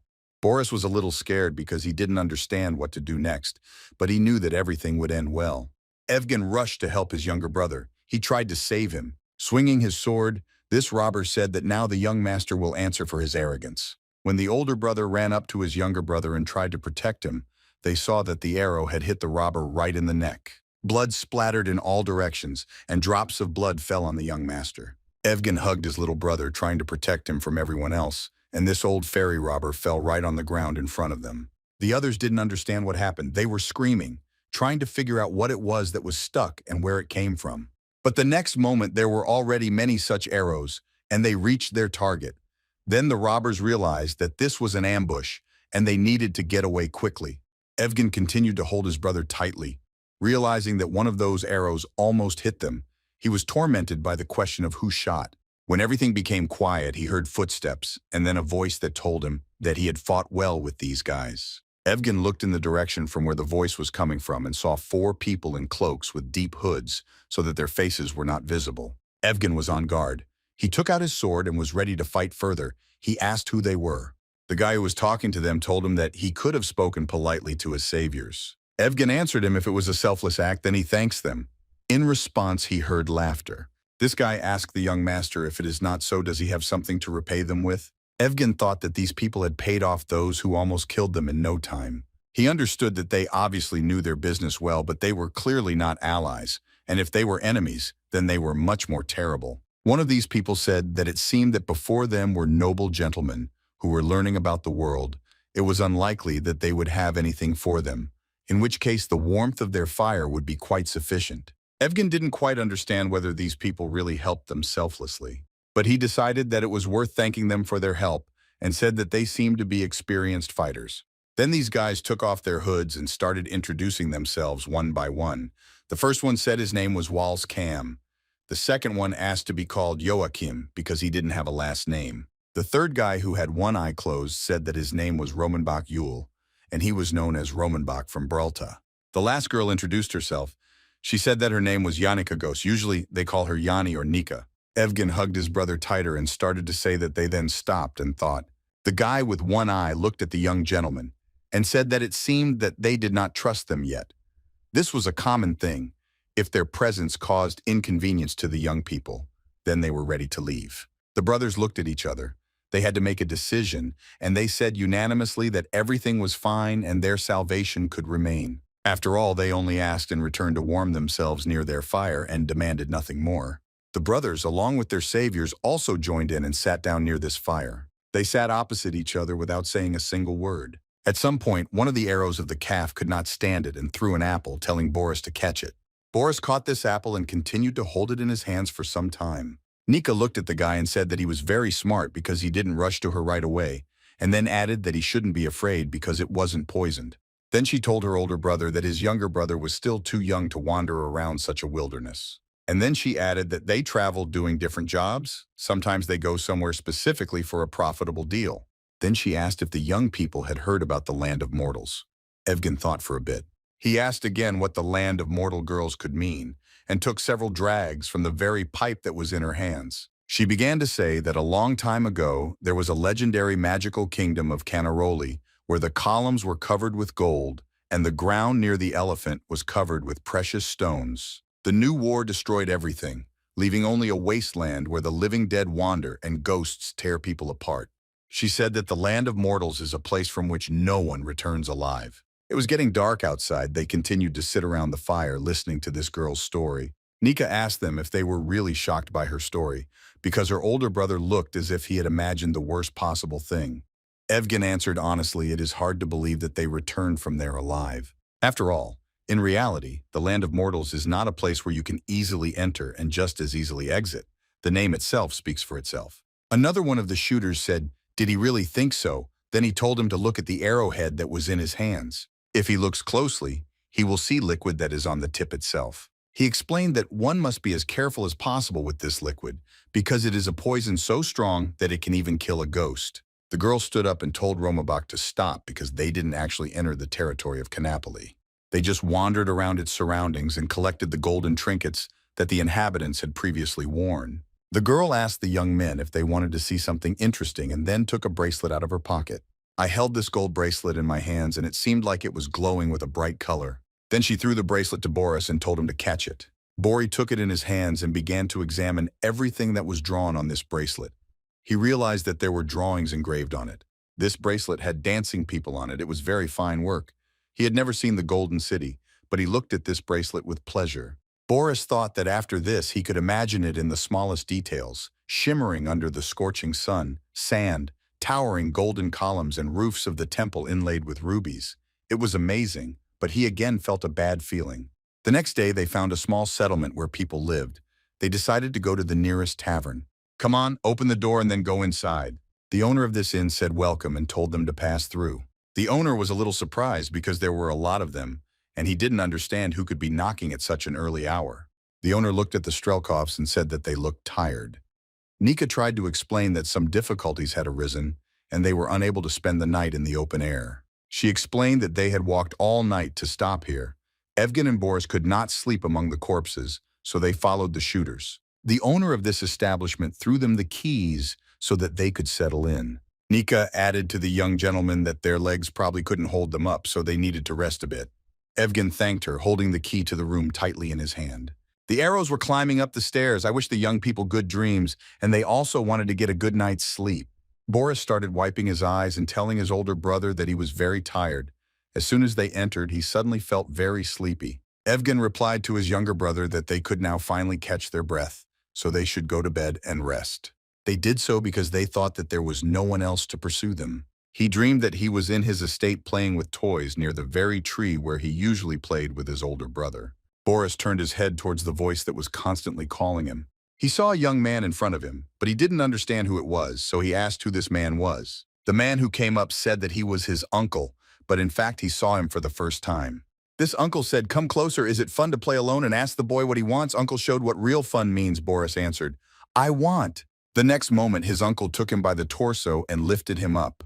Boris really liked it because he was hanging in the air and few people lifted him up. As a little child, he always liked it when people played with him. His uncle raised him higher and higher above his head. At one point, he said that Boris would never forget, and they couldn't wait to see the expression on his face. Then he held it in his hands where he still did not understand, but it was all unexpected for him. Then the boy saw a well standing in front of him, and that they were approaching this well. At this moment, Boris became very scared and started asking his uncle if they were really going to this well. Then the boy began to ask his uncle to let him go because he was very scared. But despite these requests and cries, his uncle still held him tightly in his arms and did not let go, and he asked to be put on the ground. Boris opened his eyes and started screaming loudly. He still didn't fully understand that it was a terrible dream. He was lying on the stone floor and felt that he could not move his hands. His hands were tied behind his back. Evgen was sitting not far away when he saw that his brother woke up. He asked if everything was okay with her. Boris tried to get up and ask his older brother where they were now.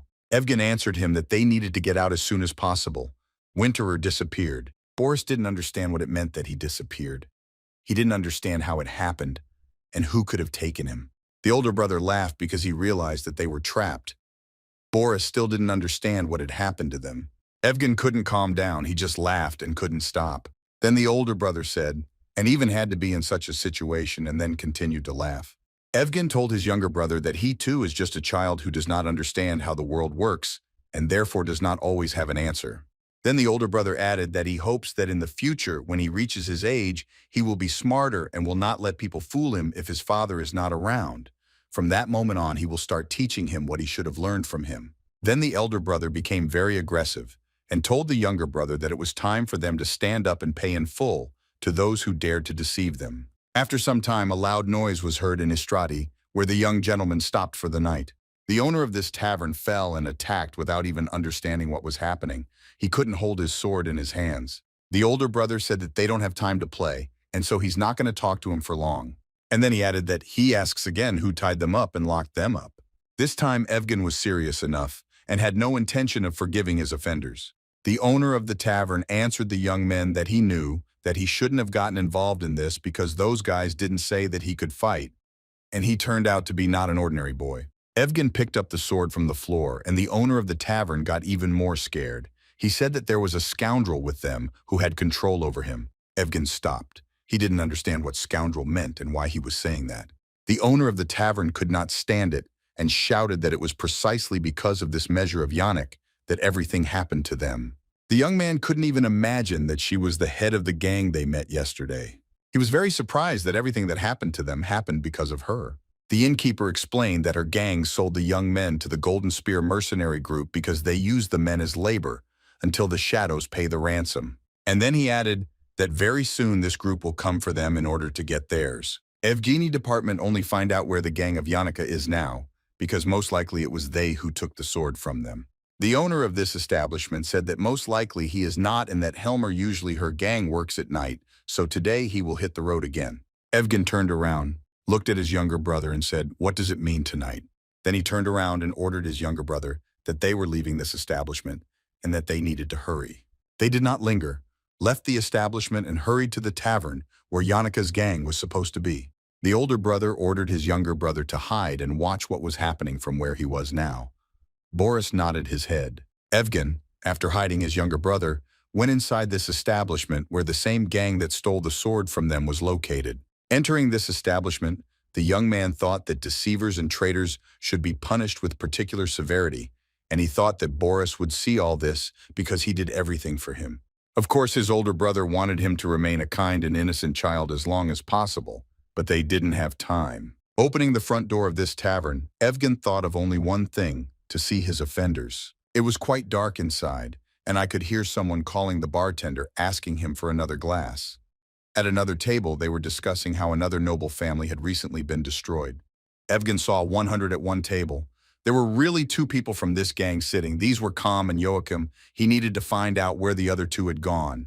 The young man walked up to the shelf where the dishes were and picked up one of the trays standing on that shelf. Then he walked as close as possible to the table of his offenders, holding a tray in one hand like a waiter. When he came closer, he asked these people sitting at the table if they had called him, and they couldn't even recognize him. One of them asked the other if he had called the bartender for something, and he answered no because he thought he had had enough drinks for today. Then Evgen told the two that the lady outside was asking them.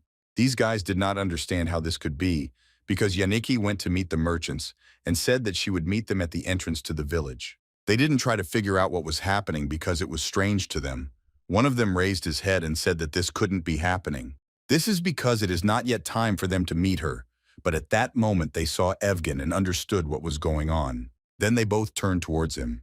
They were very surprised, despite the fact that they had already drunk quite a lot. One of them started asking if it was really him, and at that moment he got hit on the head with the same blow that was in the young man's hand. The next thing the young man did was take out his sword, which he still had. And with this sword, he pierced his opponent's hand so that he didn't even have time to react to everything that was happening, after which he screamed loudly in pain because his arm was completely damaged. The second shooter shouted to Joachim what had happened to him and asked the waiter who he was. Evgen, without thinking twice, bent down to pull the sword from his opponent, adding that the alcohol had most likely completely knocked out their memory. Evgen stated that he came to this tavern with only one purpose: to pick up his sword, so he asks them where it is. The second of the shooters jumped up and tried to hit the young gentleman, but he was too drunk. Evgen asked these two shooters again where his sword was now. He held a blade in his hands, but he held it quite confidently. That's why he was able to repel his opponent's attack. The shooter said that it was none of his business, and he wasn't going to tell him anything. Then the shooter tried to lock himself again to hit the young man, but it was quite difficult for him. At some point, he saw that the young man's blade was very close to his neck. At that moment, Evgen looked at his opponent and said, "Despite the fact that he is a thief, he is also a pompous scoundrel." Evgen ordered him to speak before it was too late, otherwise he would cut off his wrist. The shooter couldn't utter a single word, to which the young man asked him if he really didn't want to live. At that moment, Evgen hit the table with all his might, so that the second shooter's hand was damaged even more. Evgen looked at both of them and waited for one of them to start talking. He knew it would happen at any moment. Here the robber, whose hand was chained to the table with a knife, could not stand it, and was the first to say that the sword was with Yannicka. And then he added that Yannicki and Romabach were planning to sell him and split the money, and the second one started shouting that his friend was a traitor and that Yannicki would never forgive him. At that moment, he managed to get out from under the blow of the young man who had stopped him and tried to swing to hit him. But he didn't succeed, so he hurried out of this tavern as quickly as possible before Yannicka came for their heads. The second one, who remained sitting at the table, started talking about his friend telling Yannicki that he had done something that was cancelled. And then he added that he knew perfectly well that everything would turn out this way, and he shouldn't have gotten involved in this dirty business. He said that Yannicka went to bargain for the sword, but it was just a formality. Most likely she plans to keep it for herself. After all, Romabach's main weapon is a crossbow, so he insisted on selling it and wanted to split the proceeds. At midnight, at the northern entrance to the village of Yannicka, a group of mercenaries meets. The shooter said that if she sees a young man, she will immediately rush to give them this sword. And he also added that the young man should remember that she is a very dangerous woman. Evgen told him that he would probably regret it if he didn't return Winterer. The next moment, he pulled the knife out of his hand. Drops of blood dripped onto the table. Then he said that he was letting him go so that he could go and not get in his way anymore. It was already night outside, and it was time when Yannicki was going to meet to sell the sword. The elder brother told his brother to follow him, and they went to the very place where the deal was to take place.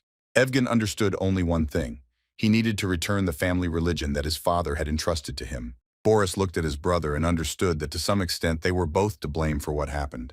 Evgen stopped and, without turning to his younger brother, said everything he saw in the tavern was terrible, but what he will see next will only get worse. Then he told his younger brother to look at the blade that was in his hands, which was covered in blood.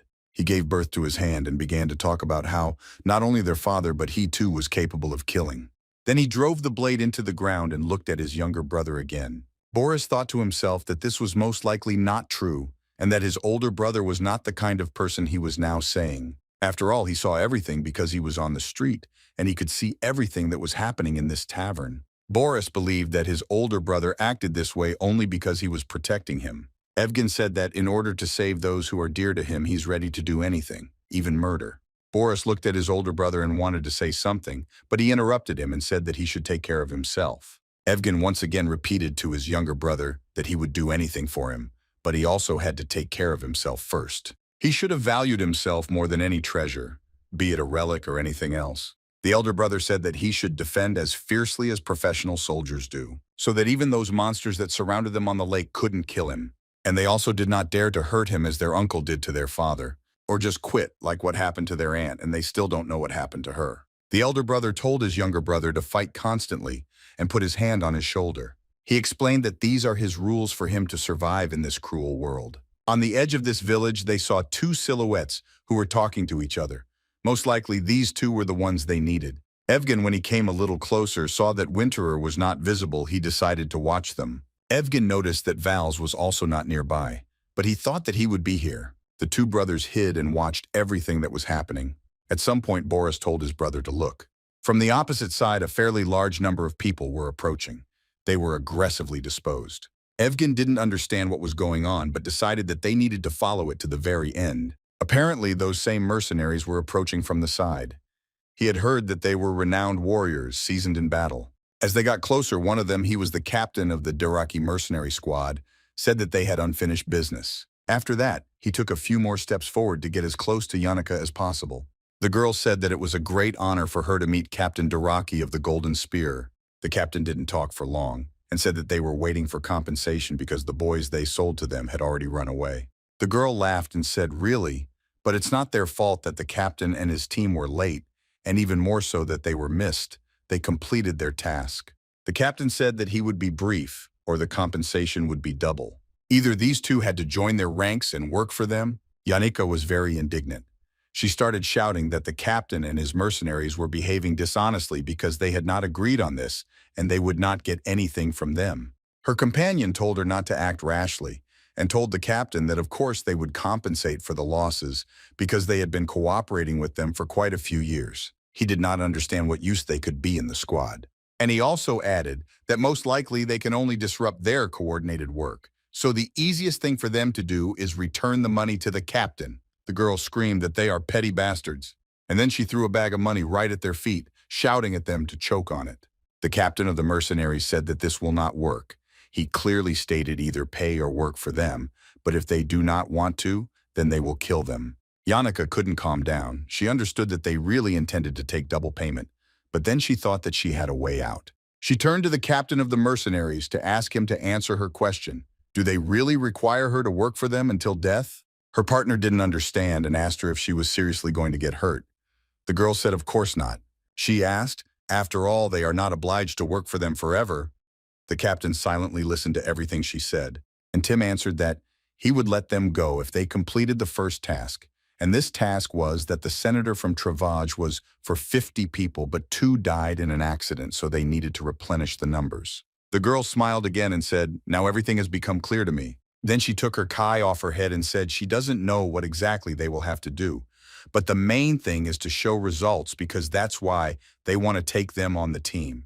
When she took off her hood, the very sword that she stole from Evgen when they were put to sleep was visible from behind. Evgeny carefully watched everything that was happening, and he was the first to notice this sword hidden behind her.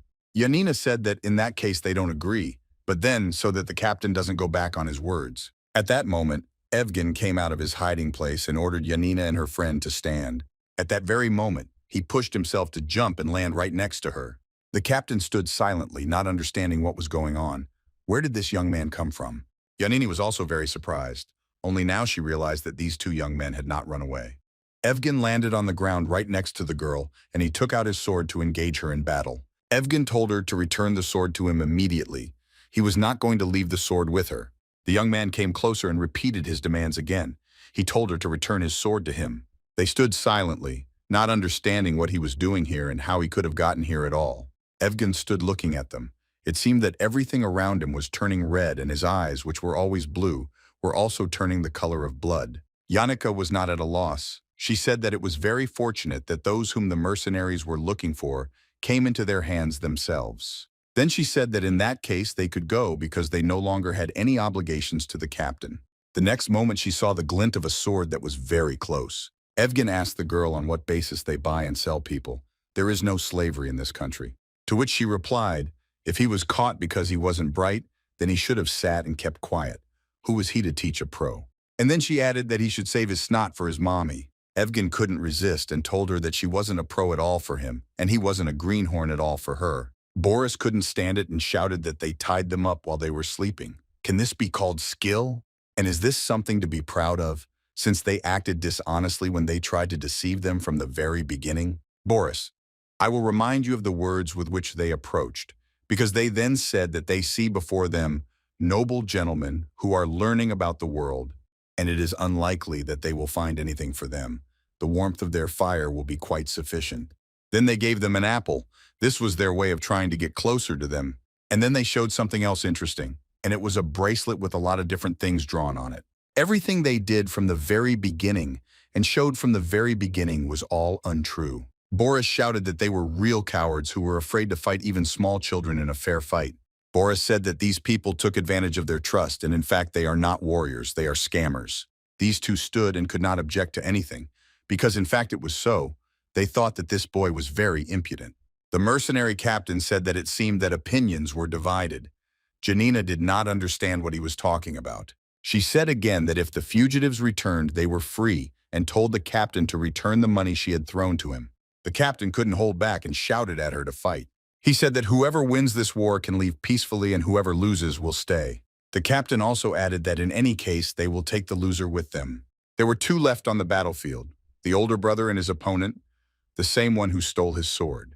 Evgen wanted to make sure that the sword was with her, so he demanded that she draw her sword. The girl behaved calmly. She didn't even imagine that it would be in the west. Naturally, she thought that victory would be hers. She pulled her hand back to get the sword that was behind her back. Then she thought that no, if she used this blade, the captain would surely take it away. And at that moment, she pulled out another blade that she had and she shouted that her hands were itching to turn it into a piece of meat. The girl didn't think long and swung to deliver the first blow. She thought that she could kill the young man with the first blow, and this thought gave her strength. Evgen, at the moment when her blade was near his neck, thought that she was really very fast, and it will be quite difficult for him to cope with her, but he did not despair. The girl swung again in order to try to attack. At that moment, she shouted that the young man was a complete non-entity and that he was only bragging and could. These words touched the young master. He was not so simple, and therefore he repelled all her attacks as quickly as she dealt them. He had to step back a little because he felt at some point that he couldn't fight back. Yannicka was very fast in delivering blow after blow, and some of them reached their target. The young master's face and neck were covered in blood, but he understood that he could not lose this fight under any circumstances because his opponent had that very sword, the heirloom of his family. Boris looked at his brother and thought that his opponent was too strong. He had already inflicted several wounds. On the other hand, bringing back Venerer is quite important, but not at the same pace as his brother is trying to do now. Boris raised his head and looked up. Someone or something distracted his attention from this fight. He became interested in who was at the top of that tree. Boris didn't know how to find out, but it really bothered him. At that moment, Boris heard a cry of farewell. He abruptly turned his side and looked at his older brother. He saw that Yannicka was attacking his older brother, and he barely managed to fight off her attacks. Evgen couldn't handle her attack, and the blade of this girl was directed at his chest. Boris didn't understand why he was doing this, and why he led her so close to his body. Evgen was confident in his actions and fully understood that what he was doing was part of his plan. When Yannicka came even closer, at that moment the elder brother's hand weakened, and he dropped his blade. He grabbed his opponent by the shoulder with one hand so that she couldn't get away from him. Then he tried to hug her.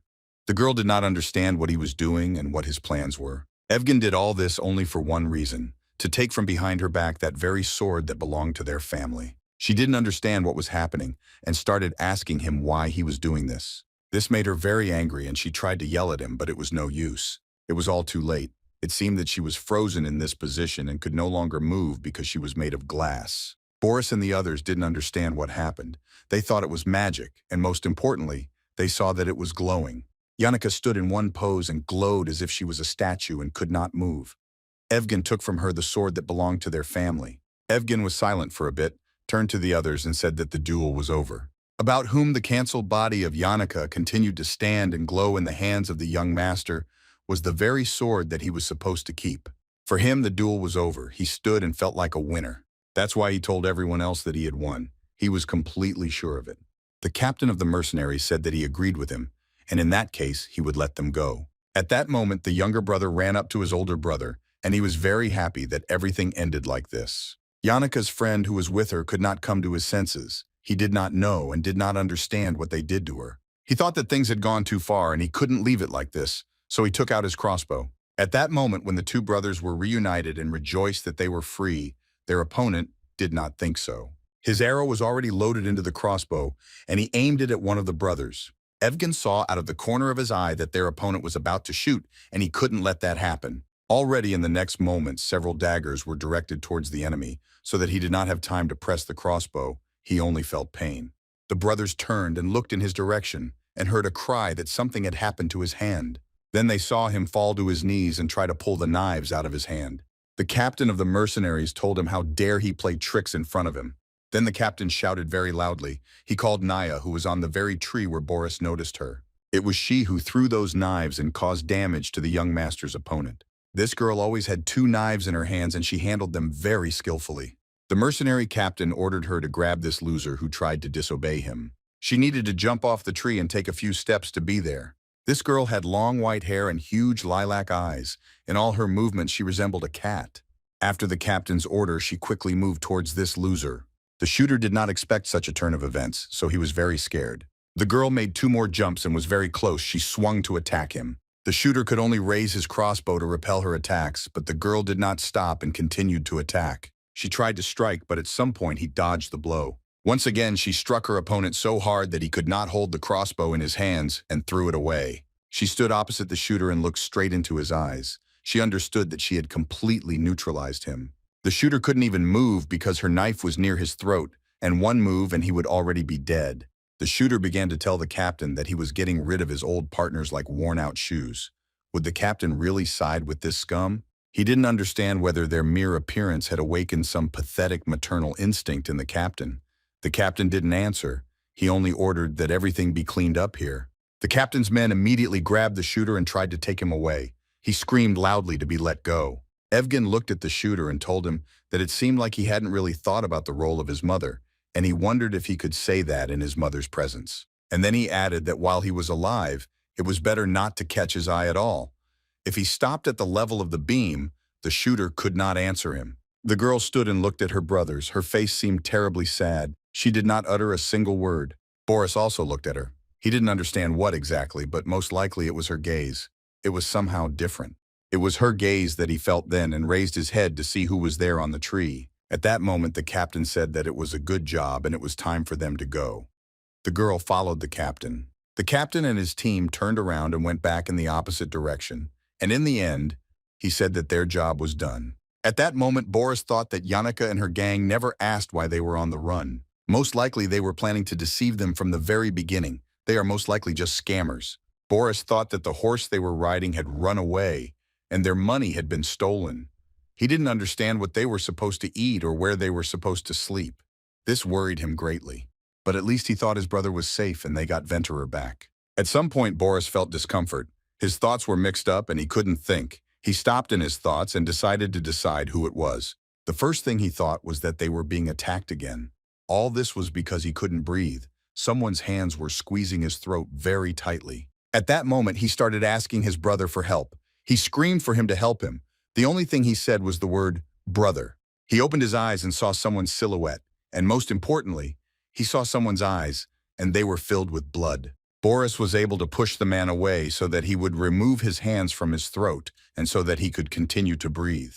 When he pushed as far as he could, he started coughing because he couldn't get enough air and fell back. At that moment, Boris opened his eyes and felt that he was sweating all over from what he had experienced. When he saw that everything around him was calm and he was in the forest, he realized that it was a dream. But despite this, his throat hurt from the fact that someone was squeezing it. He thought about his brother. Where is he? He turned his head and saw that his brother was lying on the ground. At first, it seemed to him that he was sleeping. When Boris came closer, he was a little surprised. His brother didn't react to him at all. The first thing Boris thought about was why his older brother was lying so strangely. He asked his brother if he was okay. Well, his older brother didn't react at all. He lay on the ground with his eyes closed and didn't answer him. Boris then thought that he must be just tired and sleeping very soundly. That's why he was tossing and turning in his sleep. At some point, he thought that they were being ambushed again. Boris took a blanket and covered his older brother with it. He decided that he would sleep, and also, he said goodnight to his older brother Liok next to him, and also fell asleep. His older brother began to toss and turn again and mumble incomprehensibly. Then he opened his eyes and looked at the sky, and it seemed like there was blood all around. Evgen suddenly screamed immediately after he opened his eyes. It seemed it was all because of the pain he had endured. The next morning was quite sunny, and the two brothers reached the nearest settlement very quickly. They knocked on the first store that was on their way, and opening the doors, they saw a salesman. Evgen immediately told the seller that he would like to sell something. The elder brother pulled out an object from his pocket that was wrapped in a red handkerchief. He took off this scarf and showed this thing to the seller and asked him how much he could offer them for it. The seller said that he wanted to look at this mirror. It was really good and well preserved. The seller said that everything was fine, but it was still a bit old. He saw initials on the other side of the mirror and immediately offered the brothers 300 elso. The older brother looked at this mirror and thought that it would be very difficult for him to part with it. Then he said that he thought it was very little. It was actually worth much more.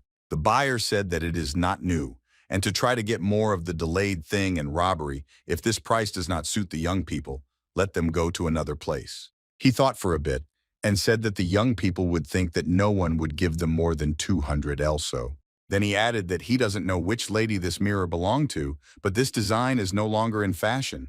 Boris looked at his brother and tried to ask him whose thing it was and who it belonged to, because it was very valuable to him. Boris answered no. He understood perfectly well that they had no money at all and they needed something to eat. Evgen, of course, understood that this amount did not suit him completely, but he said that we had a deal. His younger brother looked at him and understood that Evgen was doing this, not only for himself, but also for him, selling him an expensive thing. After some time, they were sitting at a table in one of the taverns. The older brother said that Boris was attacking the food because he was most likely hungry. Evgen also started eating, saying that everything that was on their table looked very appetizing. For some reason, Boris was not happy. He thought how he could eat it if it was bought with money that was given to them for an expensive thing. He thought that he would never give that mirror away for 300 or 3,000 also, because it reminded him of his mother. Boris thought that bread and water would be enough for him. He wanted to know how long Evgen would protect him so much. So he asked his older brother when their father would contact them. At that moment, an unnatural smile appeared on the older brother's face, and he began to say that this would most likely take some time. He also added that he is sure that their father is healing his wounds and will probably want to see them when he is suddenly in good health. Then the older brother said that this is why they should eat well and stay strong. Only in this case and not soon will be ready to visit the father, therefore the younger brother should eat well. Boris listened very carefully to everything his older brother told him. Then he agreed with every word he said and said that his older brother was absolutely right. But Boris thought to himself, could it be that his older brother really didn't want to see his father? Otherwise it was unclear why he looked so sad. He only tries to smile, but he doesn't do it well. As soon as Boris closed his eyes, he clearly saw hands, exactly the ones he saw last time in his dream. Then he saw that some man was sitting on him, and with these hands was trying to strangle him again. Boris then thought that it was the same dream again, and he was dreaming, and he tried to open his eyes. He couldn't see the man who was trying to strangle him, but he clearly saw his red eyes. Boris was thinking about only one thing. Why does he keep having this terrible dream? At that moment, Boris slightly opened one of his eyes. He saw clearly the shoulder of the very man who tried to strangle him. Then Boris looked up and saw part of his head and a bit of his face. The man who tried to strangle him was his older brother. What was his surprise when he realized this? Boris opened his eyes and couldn't even tell himself what his brother was doing to him. He saw his eyes, which were bloodshot, and it seemed that they did not understand anything at all. He clearly saw that it was his brother, but he couldn't understand how this could be. At that moment, Evgen, without releasing his hands on his younger brother's neck, lifted him up so that Boris tore him away from Paul and hung in the air. Boris began to choke and try to free himself from the hands of his older brother. Boris began to kick his legs hard and hit his brother several times to make him take his hands off his neck. Boris succeeded. His brother let go, and the boy fell to the floor. His older brother continued to stare at one point. Boris fell to the floor with a crash, but it was better than dying from being strangled by his brother. Boris, having caught his breath a little, tried to ask his older brother what had happened. He looked at his older brother and did not understand that with him, Evgen had the impression that he was under some kind of magic. The only thing Boris noticed was that the sword that belonged to their family was glowing very brightly. At that moment, Boris realized that his older brother was going to take the sword into his own hands, so he shouted no. Then Boris grabbed his older brother from behind and asked if he was really going to kill him. Boris was sitting on his older brother's back. He was very scared. He didn't understand why he was doing this, because at that moment, he didn't look like himself.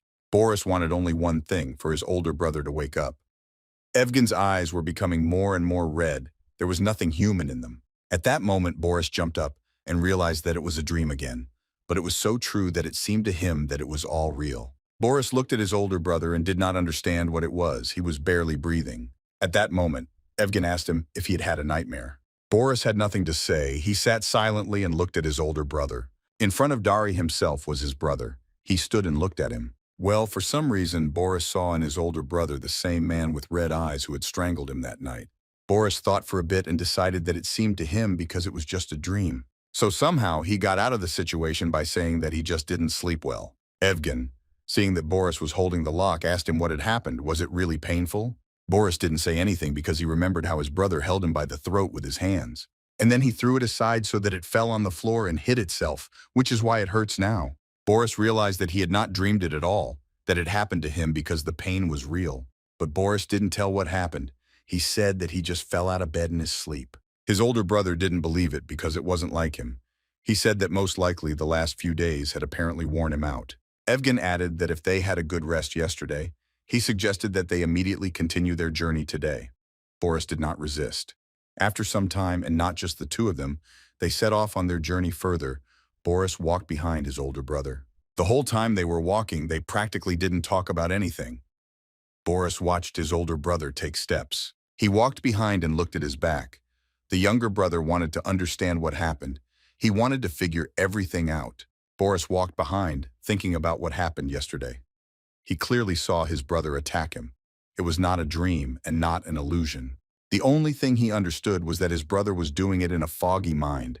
His hands were hot and sticky while he was strangling him, as if he was overcome by a fever. And the most important thing is that his older brother seems to have no memory of what happened, but he is still hiding something from him. Boris couldn't stand it and asked his older brother if he was okay. His older brother continued on his way. Evgeny didn't immediately say, but he smiled a little, that everything was fine with him. Then for some reason he started walking very quickly, so that his younger brother could barely keep up with him. At that moment, Boris realized he was absolutely sure that his older brother was sick, but he continued to walk without being able to ask for help. For some reason, he thought that they were probably heading to Granny Janine's house, and if that was the case, then his older brother would be able to handle the journey. Boris thought maybe they really had no one to rely on, so he stopped and decided to ask his older brother. After all, in reality, their father most likely won't come to meet them again. Evgen stopped, turned his head back, and tried to answer something. The older brother didn't want to upset his younger brother. He said that no, it's not like that at all. Boris asked him to answer honestly. Boris demanded his older brother to tell him what happened. He asked if their father was their uncle. Evgen stopped his younger brother. He didn't know how to explain it to him, but he understood that he couldn't remain silent any longer. So he asked his younger brother for a minute to wait. Boris thought something was wrong. Boris vaguely remembered the monster that tried to swallow their estate and the ghost of the lake. Well, everything that happened next was like in a fog. He wanted to know what happened. He remembered only one thing, that he ran for a long time and remembered how the ground was slipping out from under his feet. At some point he was very scared because he saw something on Lake Amera, but he doesn't remember it. Boris thought that at that moment something most likely happened to their father. His older brother said that he was right. At that moment, Evgen lowered his head and also told about how their father would never come because some time ago something irreparable happened. Boris assumed this, but he still wasn't ready to hear it. It was too hard for him. His older brother said that their father went to a place where there was no way out and told everything that happened on the lake. He then added that the butler was now with their father, so their father would be fine. Boris remembered all the events that were erased from his memory. Now everything became clear to him. The boy stood there a little shocked because he found out something he didn't want to hear at all. His older brother called him very loudly and told him to be careful. Boris did not understand what had happened. The next moment, a huge paw of a monster appeared in front of the boy. It was so big and ugly that he got scared. When he raised his eyes, he saw a huge monster approaching him.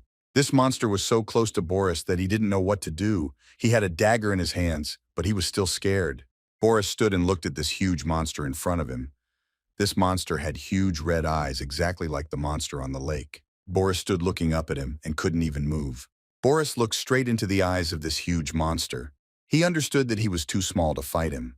The monster looked at him with its red eyes and was ready to destroy him in a matter of seconds. The sword fell out of the boy's hands. He couldn't hold it. He was so scared.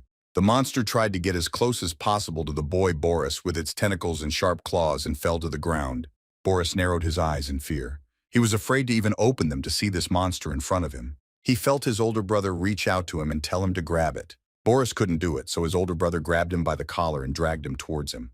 The elder brother threw him to a safe distance, and Boris found himself behind his elder brother. When he opened his eyes, he saw that Evgen was standing in front of him, demanding that Boris run away as quickly as possible. Boris could only open one eye. He was afraid to even look at this monster and everything that was happening. But he saw how this bridge was approaching his older brother and was ready to attack him.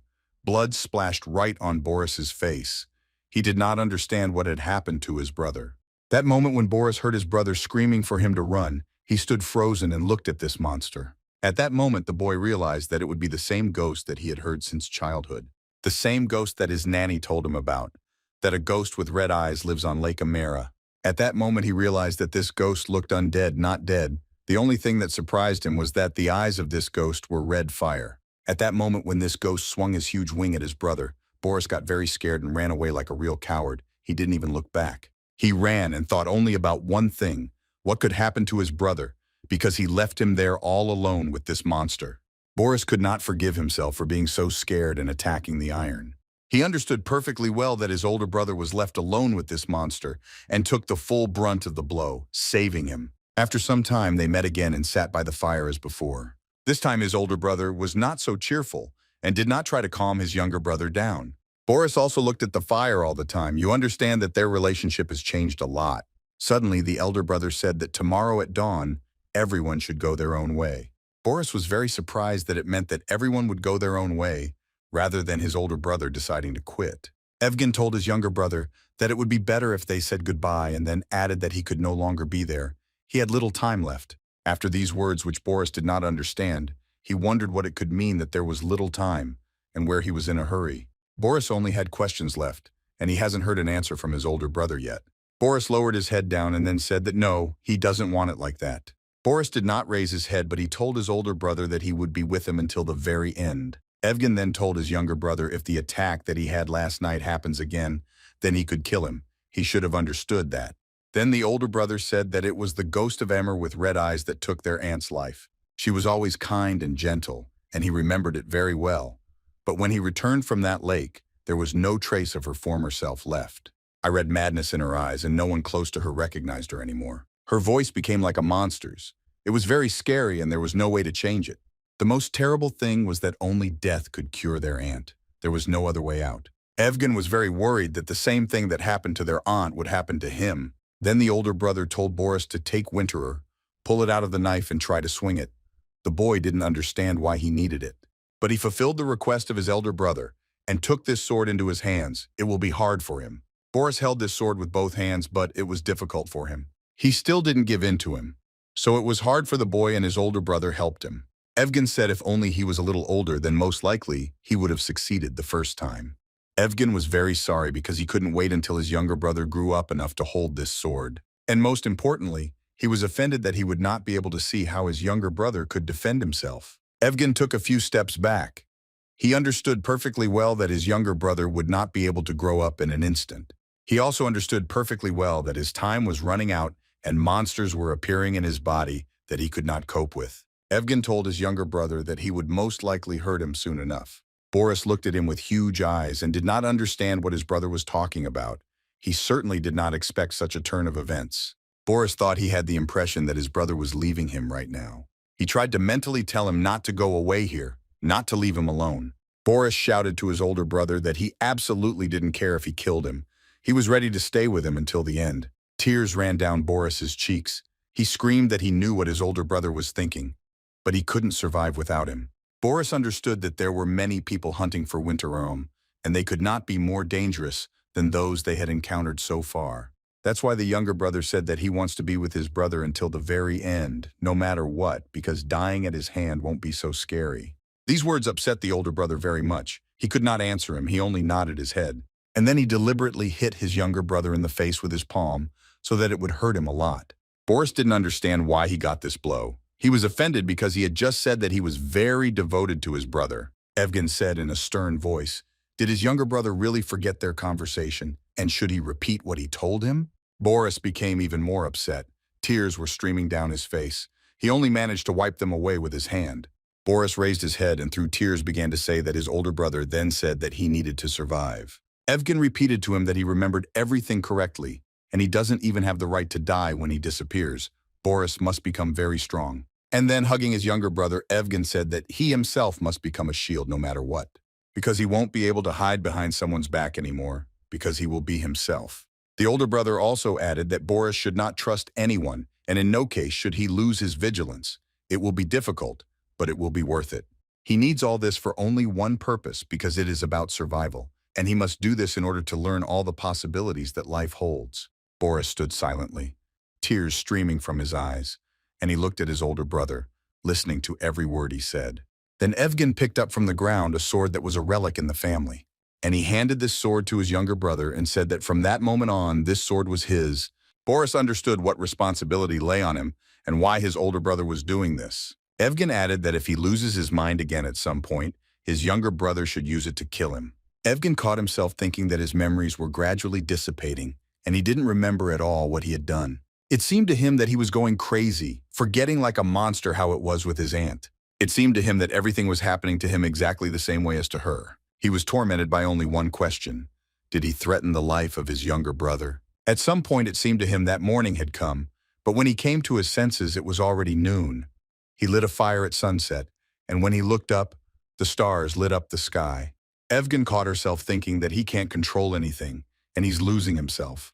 Various thoughts were creeping into his head, and they were quite bad. For some reason, he thought that he could harm his younger brother, and he was afraid to wake up one day and see his bloody body lying right in front of him. While he was thinking about all this, the sun had already appeared from behind the mountains and illuminated the surrounding area. Boris was not sleeping at this time.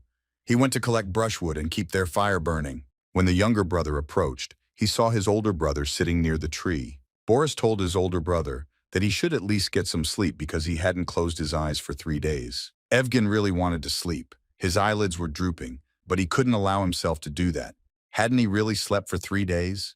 Boris didn't understand what would happen next. He decided to put the brushwood in one pile and make a fire. At that moment, he saw his older brother stretch out his hand in which he held Snowguard. Evgen told his younger brother that he took it because he no longer needed it. Boris was indignant because he believed that this thing belonged to his older brother. To which Evgen replied, "What use is armor to a dead man?" Boris took the armor into his hands, realizing that he now owned all the relics of their family. Evgen told his younger brother to promise him something, that he would never look for anything together. He explained that for a long time members of the Travage family had been destroying each other on political dimensions, and if at least one of them had let go of the offense or decided to forgive the other subscriber, this tragedy would not have happened. Their father and uncle entered the battle, but it was the ghost with red eyes that took the father's life, so he hoped that Boris would not find out, and the discord that would be in the family and this discord would never touch him. The older brother said that he will see and experience many new things until he grows up. And then he added that when this happens, he wants his younger brother to forget his childhood, or, most likely, for him to forgive him and let him go. It was getting darker and darker outside, and it was time for bed. Boris couldn't stand it, and his older brother was the first to fall asleep. As before, he sat near the tree trying not to fall asleep. Evgen opened his eyes very damply, looked at the fire and thought, so that he wouldn't fall asleep that night either. His eyelids were getting heavier and heavier. He couldn't fight sleep, but he thought he shouldn't fall asleep. He clearly understood that if he fell asleep, anything could happen. At some point, he heard a voice very familiar to him. This voice asked him what he was doing there and called him to them. In the distance, he saw the silhouette of his parents, who said that they were waiting for him. When morning came, Boris approached his older brother and saw that he was fast asleep. Boris told his older brother to get some sleep because he was doing well, because he needed to rest. His older brother's eyes were closed. It was clear that he couldn't stay awake for so long. At some point, when Boris turned away, his brother's eyes opened. Evgen could see his younger brother walking somewhere to the side, but he didn't say anything. Then he saw his younger brother Liok somewhere nearby, and also decided to sleep with him. The younger brother covered his older brother with a blanket so that he wouldn't freeze and could get some sleep. Evgen lay silently, understanding that an attack could happen to him at any moment and he would not be able to control it. He looked at the sky thinking only about one thing, that he could do good for his little brother after he left. At that moment, he saw several flashes in the sky, and it surprised him very much. Evgen rose to look at the meteor shower that was happening that night. Then he stood and looked at the sky for some time without taking his eyes off it. At that moment, Evgen realized what he could do for his younger brother. He now knew for sure. At that moment, Evgen calmed down a little. He wasn't afraid for his younger brother like before. He thought it was time for him to take a nap after hard days. Even the falling stars were kicking their mother under his side. Evgen wanted his younger brother not to worry and sleep peacefully because he would protect his sleep. He knew that no one would disturb him, and Boris would wake up and see everything that happened that night. When Boris woke up, he really saw that in the place where his brother was supposed to sleep, there was a huge hole. Boris was a little scared. I don't understand what happened, but he had no choice but to look, so he came closer. Evgen always told his younger brother that even if the dark night would frighten him, he should not be afraid because the morning would soon come, and that he should forget all the hardships and not shed tears. Boris walked to the edge of this huge hole to see what was inside. It was then that his older brother, forgive me, said that he wanted to kiss him goodbye, and that hole was his older brother. He was lying in a pool of blood. He was dead. Despite what Boris saw, he remembered his older brother's last words, that he would always remain with him. Boris looked at his older brother and thought that he once told him that if he had a happy dream, the night would fly by in an instant. When Evgen woke up that night, he saw stars falling from the sky, and then he made a decision for himself. that he should do the same as these falling stars. He dug a huge hole with his own hands because he thought he had very little time left. Then he went up to his little brother again, kissed him, covered him with a blanket, and decided that this had to be finished. He sat on his knees for a while, saying goodbye to his younger brother, the only thing that connected him to life. He looked at Boris as he slept soundly and understood that he was shifting all responsibility onto his shoulders. But in no case could he allow anyone to harm him. Boris continued to sleep soundly near the fire he had made himself. His older brother threw a few twigs into the fire so that it wouldn't go out until the morning. Then I looked at my younger brother again, worried that everything would be okay with him because he was saying goodbye to him. He came closer to cover him so that he would never wake up until the morning. Evgen wanted to never forget the look his younger brother always gave him. Then the elder brother went who from Miami, which he dug. Boris saw his older brother in his dream and muttered, but then closed his eyes and continued to sleep. His older brother anchored the sword at the bottom of the hole he dug. Then he became so that he would fall into this hole, just as stars fall from the sky right onto the sword, so that there would not be a single sun to survive. So he stood there for a few seconds, saying goodbye to this life, because he was leaving forever to his parents. Evgen clearly understood what he was doing and what was happening, but he couldn't not do it. So he closed his eyes and like a star in the sky, he fell down. He didn't make a single sound so as not to wake up his younger brother. The only ones who heard about all this were the vultures that were circling around the dead body, and they were the ones who woke up Boris. Boris came to the edge of This Is Me and saw that his older brother was lying below. Near the dead body of the elder brother lay the same sword that was covered in blood. At that moment, Boris realized that in this life he was left alone, and now he had no one to rely on. With this understanding, he fell to his knees in front of the hole in which his older brother lay. Boris thought that most likely his older brother dug his own grave with his own hands. He looked at his body and could not come to his senses. Tears flowed down his cheeks. He realized that his brother had thrown off Winterer's blades, and then he used his last strength to pull it out of his body. Boris cried and did not understand why his older brother did not leave him the slightest chance to save him. Boris went down to his older brother and put on him the armor that belonged to him and put the sword next to him. Boris didn't understand why he died, because he didn't even have time to live for himself. Then he started throwing earth at his older brother. After some time, he completely covered him with earth and separated him. He understood that he would never see him again. The only thing Boris could say was that his older brother was sleeping peacefully. And Boris stood for some time near the grave of his older brother, but he understood that he needed to move on. He took the sword that belonged to him and left the armor to his brother. This sword Boris turned around and went on his way. I don't know what will happen to him tomorrow. The next morning, in one of the settlements that were on the young man's way, everything was as usual. Except for one house where the girl couldn't figure out what to wear this morning. She was swearing because she thought all her things were three. Her assistant said that they are not in the village, so clothes for noble persons like her owner are sewn only to order. The girl told her assistant to find her clothes elsewhere. She would not wear a maid's dress. The assistant said that other places would offer the same thing. The assistant didn't know what to do because her mistress was very upset. But she thought that it was not her fault at all that their luggage fell out of the carriage and all the things ended up in the mud. And the young lady, as always, took out her anger on her. The assistant thought that it was Travage and not a nomarad. She did not understand where her young mistress was offering to get the dress. She walked down the street and thought that no matter where she looked, there was no shop she needed. She had already decided that maybe she should look for a dressmaker. Someone started shouting so that everyone would look at the boy. The assistant turned her head toward the same boy who was walking along the street and holding a huge sword in his hands. People did not understand why the young boy was wandering around alone in such a sloppy state, and everyone wanted to know what kind of sword he was holding in his hands. The sword was really beautiful and made an impression on those around, and most importantly, it shines very brightly. The assistant looked at this boy and thought that it was incredible, but he was her peer, so it was unclear where he got such a solid sword from. The assistant thought that this boy looked very tired.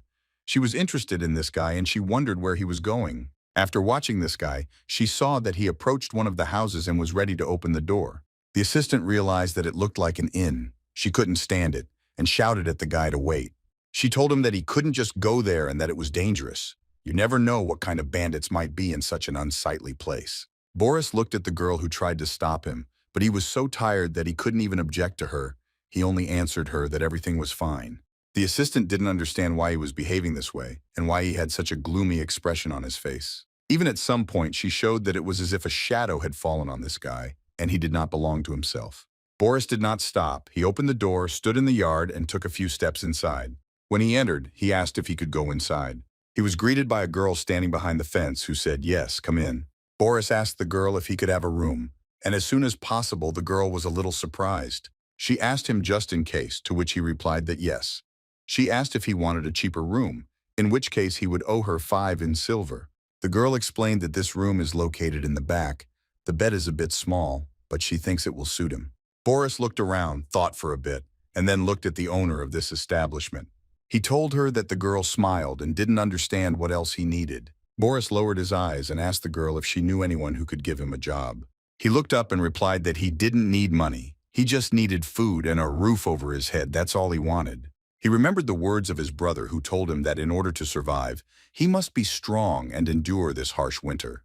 Boris repeated once again to the owner of this establishment that he doesn't need money, only food. She looked at the boy a little surprised and thought that he was talking like an adult, although she was still just a child. She looked at him and thought what kind of work would suit him. What could she offer him? Then the girl said that she couldn't say for sure, but she thought that some of the local merchants might need an assistant to carry out an order, or some rich lady might want to hire him as a servant. At that moment, someone raised his hand and called the girl over to serve him. It was a huge man who asked the girl to bring more beer. It was Bunnin, the blacksmith. The girl told him to wait a minute, then told Boris to look at this man. It was the gentleman who owned the Martins. And then she added that this gentleman is just looking for a helper, so this is a good opportunity. The guy just needs to come up with her and ask him. Then the girl said that, by the way, her name was Tanya, and she was the innkeeper's daughter. Boris answered dryly what his name was. He didn't want to introduce himself further so that no one would know who he was. When they approached the gentleman and asked about the work, he said that the guy looked rather puny and didn't know if he could handle blacksmithing. Boris answered him honestly that he didn't even know what kind of work it was. That gentleman really liked the fact that this guy at least didn't deceive him, and admitted honestly.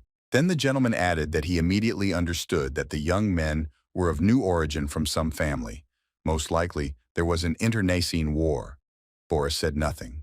The blacksmith thought to himself that he had supplied weapons for such cases several times already. These internecine wars boil down to the powerful killing each other for profit. And if this boy really became a victim of such a conflict, then it is understandable why he has such a gloomy look. The gentleman asked the boy if he probably didn't want to talk about it. Boris remained silent. The blacksmith loudly put the mug on the table so that he asked and said that he did not insist on being told everything. Then the master told the boy to come to the forge tomorrow morning. He would give him work, but if he couldn't handle it, he would send him away. At that moment, Tanya came up and asked Boris if they had really decided everything so quickly. It was a relief for her, and she said that he had quickly thanked the gentleman. He lowered his head down and looked only at the table. He didn't know if it was good or bad, but he did it. It was already getting dark outside and there were practically no people. Night was falling. The girl brought a tray with a plate of food on it. She asked the boy because he hadn't had dinner yet, and it was a special dish from their tavern. The girl told Boris to eat faster before it gets cold. Boris continued to sit at the table in front of him. He really hadn't eaten for a long time. Tanya told the young gentleman that he really should get into the habit of saying thank you when he is helped. Boris raised his eyes and looked at the girl.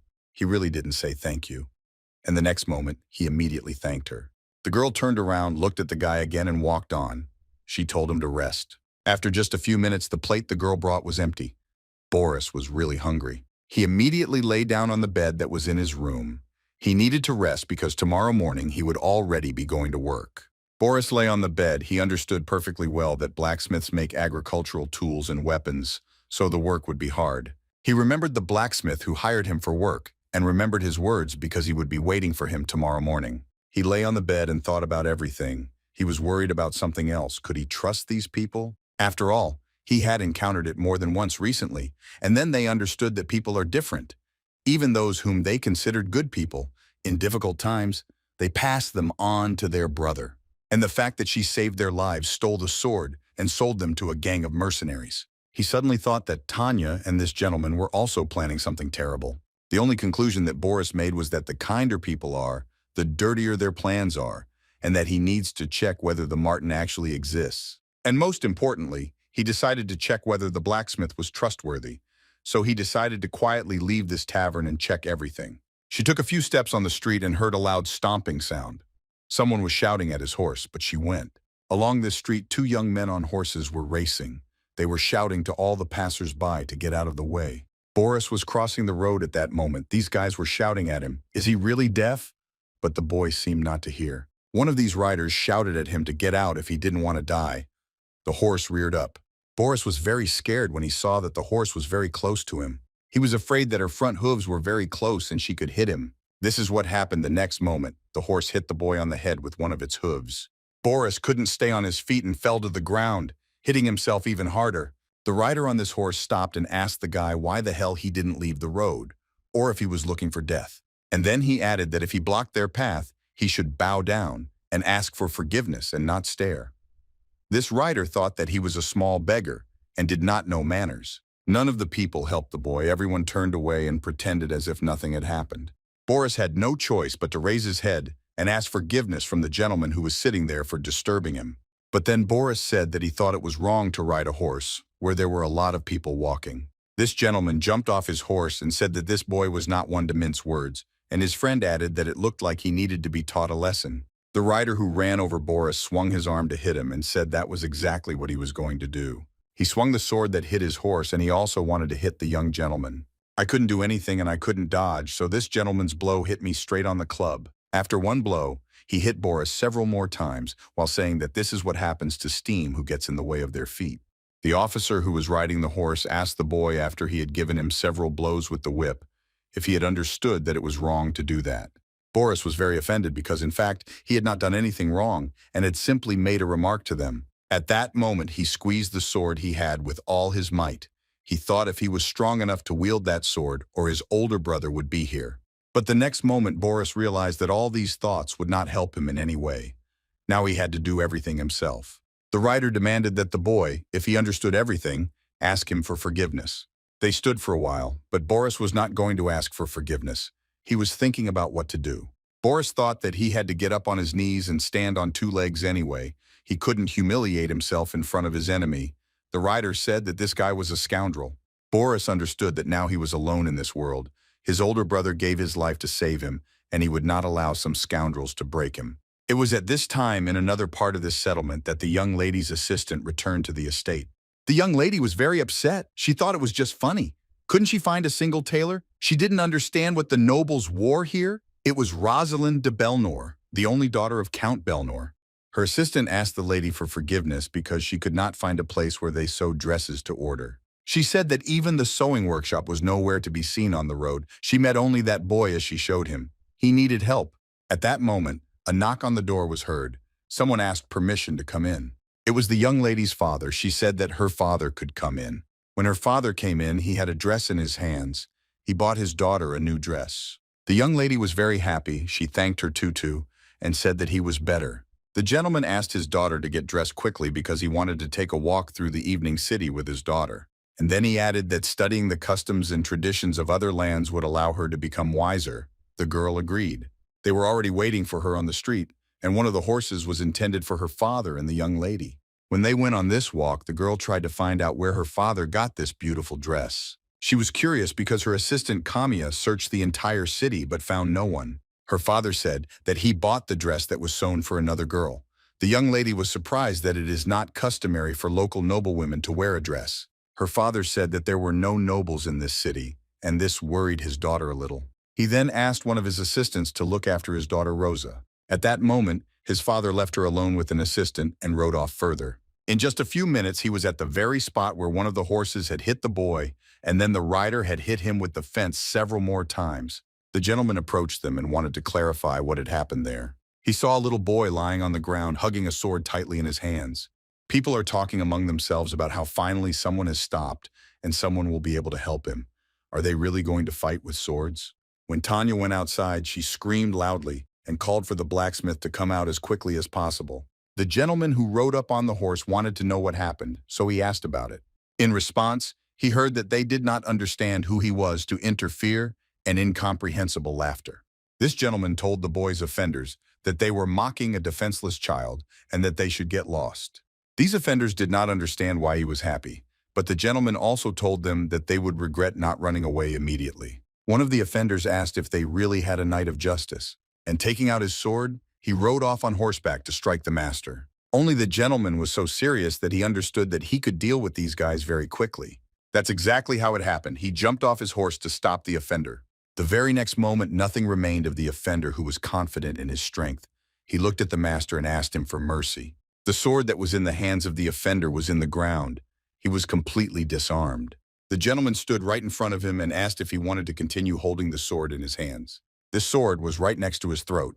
Just one move, and this offender could lose his head. So these guys who were just bullying Boris decided that they shouldn't mess with him, and they needed to run away as fast as possible. The gentleman immediately ordered his assistants to search for a doctor in the area as quickly as possible. Tanya pointed her finger to the side and said that in the third house in that alley there is a pharmacist who can help the boy. After some time, the gentleman's daughter drove up to this place and she screamed. Her father asked if she was scared. She shouldn't worry, everything was fine now. He always told her that anyone who sees injustice being committed and passes by does not deserve the title of nobleman. Boris continued to sit on the ground, holding his sword tightly in his hands. The gentleman told his daughter so that she would remember his words. Rose looked at the boy with her huge green eyes, the same as her new dress, and she answered her father that she knew everything, but she still didn't like dirty people like him. When Boris opened his eyes the next day, he saw that the sun was shining brightly right into his window. He was a little confused. It was hard for him to turn his head after yesterday's blow. The first thought that came to his mind was where he saw a flower on the wallpaper. He thought it was his mother's room. He began to feel everything around him and could not understand where his sword was. Boris raised his head, sat on the bed, and shouted loudly the sword he had to. He saw a nanny next to him who most likely looked after him all night. The nanny told him that the sword he was looking for was under the bed. Then Boris asked this woman where he was. She told him not to move because she needed to look at his wounds. This woman wanted to know where this boy's house was. Boris answered her that he didn't have a house. The woman didn't understand whether he was a tramp, but he didn't look like one at all. Boris replied that he still can't go back to what is called his home, so it can be considered that he doesn't have one. This woman looked at the boy and asked if maybe he accidentally became a tragic hero of one of the books. That's what fugitives say who don't realize how comfortable it is to live at home. In fact, the Count saved him out of the kindness of his soul, but there is no point in causing him any more inconvenience, and he should return to his family. Boris asked if it was really the Count, to which the woman replied that Count Belnor had interceded for him. The Count arrived from Anomerad. At that moment, the young lady's assistant came in. She was glad that he had woken up and brought him clean things. The girl came closer to him, bent down and looked at him, and again. Then she said that she had already told him that he shouldn't have gone to that tavern. He was incredibly lucky that the gentleman was passing by. Boris didn't understand who it was.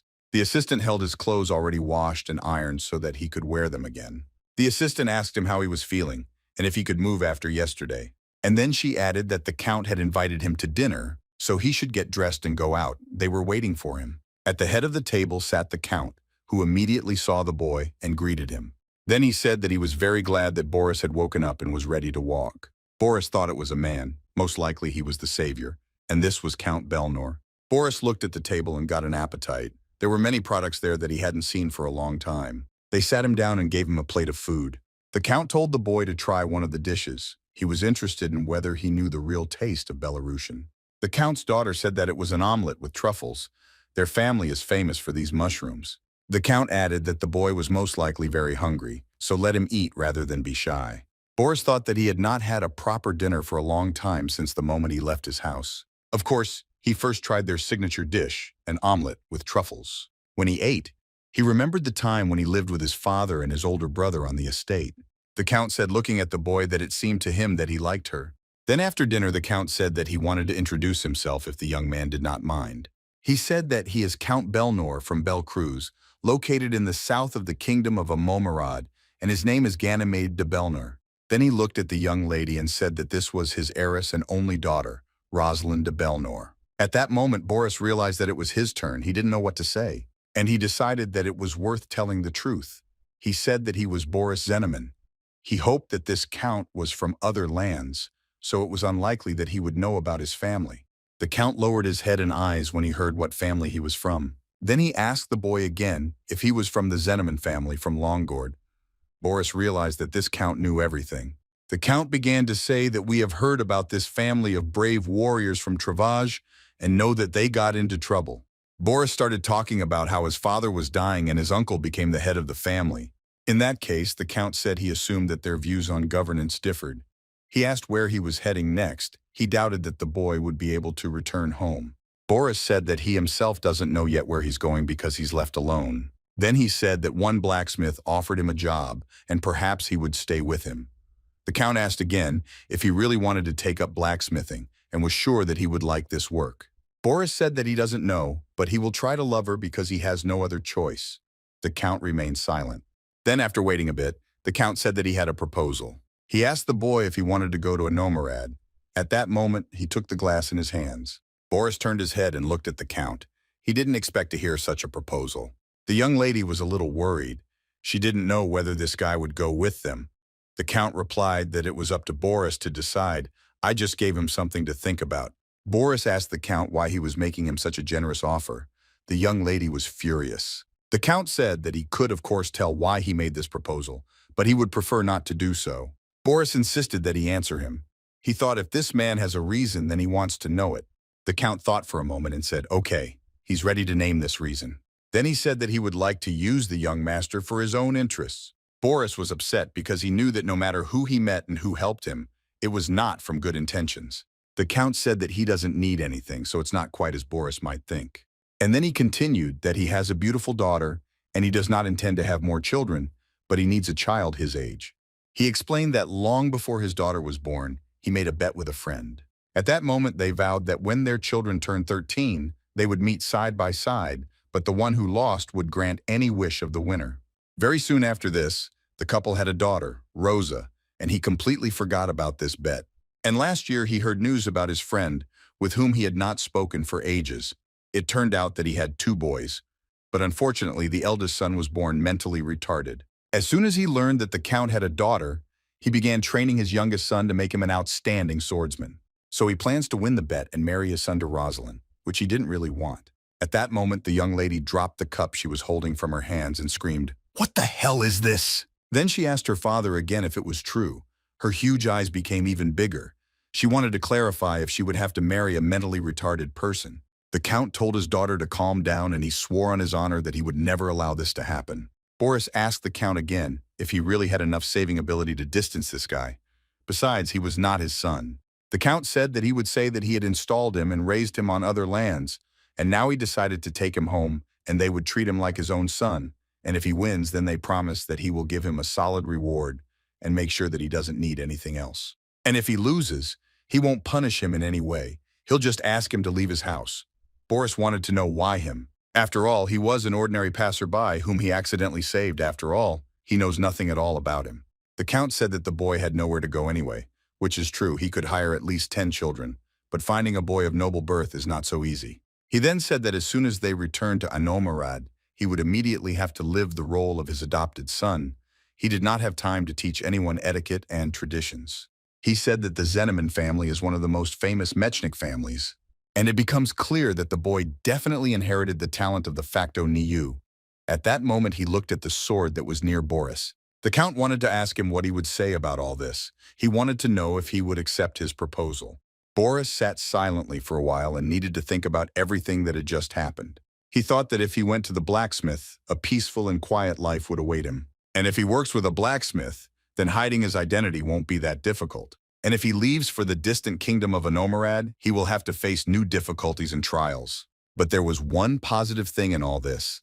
This was the only way he could leave Travage, the very land where his father and brother died. He can go to the land that brought him suffering and took away too much, so his choice was clear. He really wanted to leave this country, and so he accepted the Count's offer. The next day they set off on a long journey. He said goodbye to the country that was for him a stain of blood. But he made his choice to become stronger and survive as his older brother asked him to. He clearly remembered his words when he said that he had to live for the sake of his life. He committed suicide. They set off on their way. The real mountain road was moving in a caravan. Several of these types. In one of these carriages sat Boris with a young lady and her assistant. They sat in silence, each looking at his own side. In the boy's hands was his sword, with which he never parted. And the young lady looked at Boris and thought that he was always silent. He was so boring for her. Without thinking twice, she turned to her assistant and asked who she thought was older. Camilla smiled and said that she didn't even know. Rosalind told the young man to look at her. When Boris turned around, she asked him if he was really 12, but she also didn't understand which of them would be the younger one. The young lady thought that maybe she could get this silent boy to bet on it so that the ride would be more fun. Boris answered her very calmly that he didn't care. Let her think as she wanted. He said if she wants, then let her be the older sister. The girl was indignant because she couldn't even imagine such a thing. The young lady thought that this guy gave up very quickly, so she told him that this couldn't be. She asked when his birthday was because hers was in April. Boris looked at her and said that his birthday was July 12th. Rosalind was a little upset because she thought he was just a boring guy. Boris had nothing to say. Then he thought for a bit and said, okay, so be it, he will be the eldest. These words made Rosalind even more angry, she thought. After all, she hadn't meant to do this from the very beginning. She asked again if he really thought she wanted to be the youngest. The main thing here was that they would be a family from now on. After some time, they arrived at the estate where the Count lived with his family. Rosalind immediately got out of the carriage because of the screaming, and seeing her mother, she ran towards her. Her mother stood there, not showing any emotion. The girl ran to her, shouting that they were back. Her mother also continued to stand and watch as her daughter approached her. When the girl ran very close to her mother said that she asked her not to run in a dress. At that moment, Boris, getting out of the carriage, thought that this was a very bright and light place. Now it seems that he really should like it here because he is far from home. At that moment, he thought that most likely no one here knew him, and this calmed him down. The Countess asked the Count when he approached if this was the same boy. The Count answered yes. Then he said that they had come a long way, and suggested going inside to finish their acquaintance, where the Countess agreed with him. Boris stood near the crew for some time. The assistants unloaded, but he continued to stand. The estate was indeed very huge, but he liked it. Once inside, they gathered in one of the rooms to get to know each other better. There was a cup in front of Boris. He moved it closer to himself to take a few sips. The Countess said that she had received the letter and had a general idea of what had happened. She told the boy to make himself at home. Their daughter intervened in the conversation and said that she always dreamed of having an older brother, so she decided to be his younger sister. The Count laughed and said that they became very close very quickly, so it was very good for their family. Then the Count said that Boris should now call him Dad and the Countess Mom, so that everything would be true. And the most important thing is that he must remember what he just told him, that he was the youngest son of Elgudin Pasha, Lord of Guansk of the western lands of Travage. He should remember that he was adopted at the age of 5 because his family lived well together, and he received financial support from them, but at the same time, he grew up with his father because his mother passed away early. And then when his father died unexpectedly, he moved to the Belnor estate where he lives now. Jireh asked Boris if he remembered everything. Then he said that there are those in the place who are aware of his situation. There were 2 people, the Count's secretary who arrived with his daughter when all this happened, and the woman who was looking after him, and also the young lady's assistant and the guards who were with him when he helped the boy. Well, even they don't know all the details because these details are known only to the Count, his wife, and his daughter. That is why Boris had to stick to the legend that the Count had just told him. He asked again if he had understood everything. Boris answered without hesitation that yes, of course, it was a made-up story, but there was still something in common with his situation. The Count ordered the servants to prepare a room for Boris, and this room should preferably be close to his daughter. If this is so, then it should have been ideal. That's what the Count thought. He said that they should prepare that room on the 2nd floor of the Moon Tower. The Countess listened to all her husband's wishes and said that she agreed with him. The young lady was a little surprised. She couldn't even imagine that he would offer Boris a party room. The Count said he would also find a mentor who would teach him ball control, but he could rest until then because the trip had been difficult. The Count also asked his daughter to give him a tour of the estate, as the estate was quite large and he didn't want Boris to get lost. The young lady asked her father if Boris would need a servant. Her father answered that she should take care of her older brother, and tomorrow he will introduce servants to Boris so that the boy will be able to choose his own assistant. Boris caught himself thinking that the Count really treated him like a son. Even he didn't remember his father ever smiling at him with such warmth. Boris looked at the room he found himself in. He liked everything here very much. It was quite sunny. He was finally left alone. He needed to think about the recent events and relive it all again. He had been through so much lately that he couldn't even believe that he would be able to live in a good home again. Just a few minutes ago, his new adopted sister said that tomorrow she would show him the room he would live in and today he would rest in the guest bedroom. Boris thought maybe even better than his room in his estate. Do they really keep it clean all the time so that an unexpected guest could stay here? He looked out the window and saw the path they had used to get here and the forest they had traveled through. At that moment, he became interested in whether there was a hill somewhere around here with the skin of the one on which he played with his older brother. At that moment, he remembered his brother's words that he would always be there. Boris thought that most likely such a hill definitely does not exist, because on the lands where he grew up there grows feather grass, and in this estate there are full of flowers, and the people here are kind and open. Despite the fact that everything here is so bright and beautiful, but still, all this was absolutely alien to him. Boris went out onto the balcony and looked at the forest. He understood that absolutely everything here was alien, not only the people, but also this place. The first words he heard after he opened his eyes, and this is how he slept. His so-called sister was in a hurry to take her father on a tour, but first she decided to show him his room. Rosalind thought his room was beautiful, and he could see it for himself. She turned her head and told Boris not to get distracted and to walk next to him so as not to get lost. Boris silently followed his adopted sister. He was wondering if his room was really as beautiful as she said. Rosalind continued to tell that there are 4 towers in the estate. One of them is the Moon Tower, which is located in the south, and his room is located in it. After walking a little further, the girl opened the huge doors and sang to Dam. Boris was really very surprised. He couldn't even imagine that he would have such a room. Then he saw all this luxury and asked again if this was really his room. Rosalind looked at her adopted brother, smiled, and exhaled deeply because this really was his room. At that moment, they heard someone's footsteps and someone called the young lady. From behind the door appeared the young lady's assistant, who asked for forgiveness, and then said that she had been so busy working that she had not even noticed how they had left.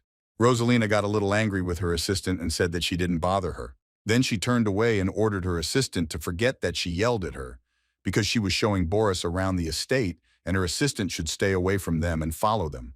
The assistant, when she heard that her young mistress had forgiven, exhaled and did everything as she was ordered. Boris thought that in the estate where he lived with his family, they also had servants, but they treated them like family members, and no one was so nervous in their presence. The young lady came to the next door, opened the door slightly, and said that this was now his bedroom. In just a few seconds, they were inside this room. It was as beautiful and luxurious as the previous one. The young lady opened the closet and said that it was already filled with things for Boris, and soon he would be told in what cases he should wear this or that clothing. The young lady said that this room was the best in the estate, not counting, of course, the peace of their parents. They promised that she would receive it when she turned 15. Then she turned around, looked at Boris, and ordered him to have her brother keep this room clean.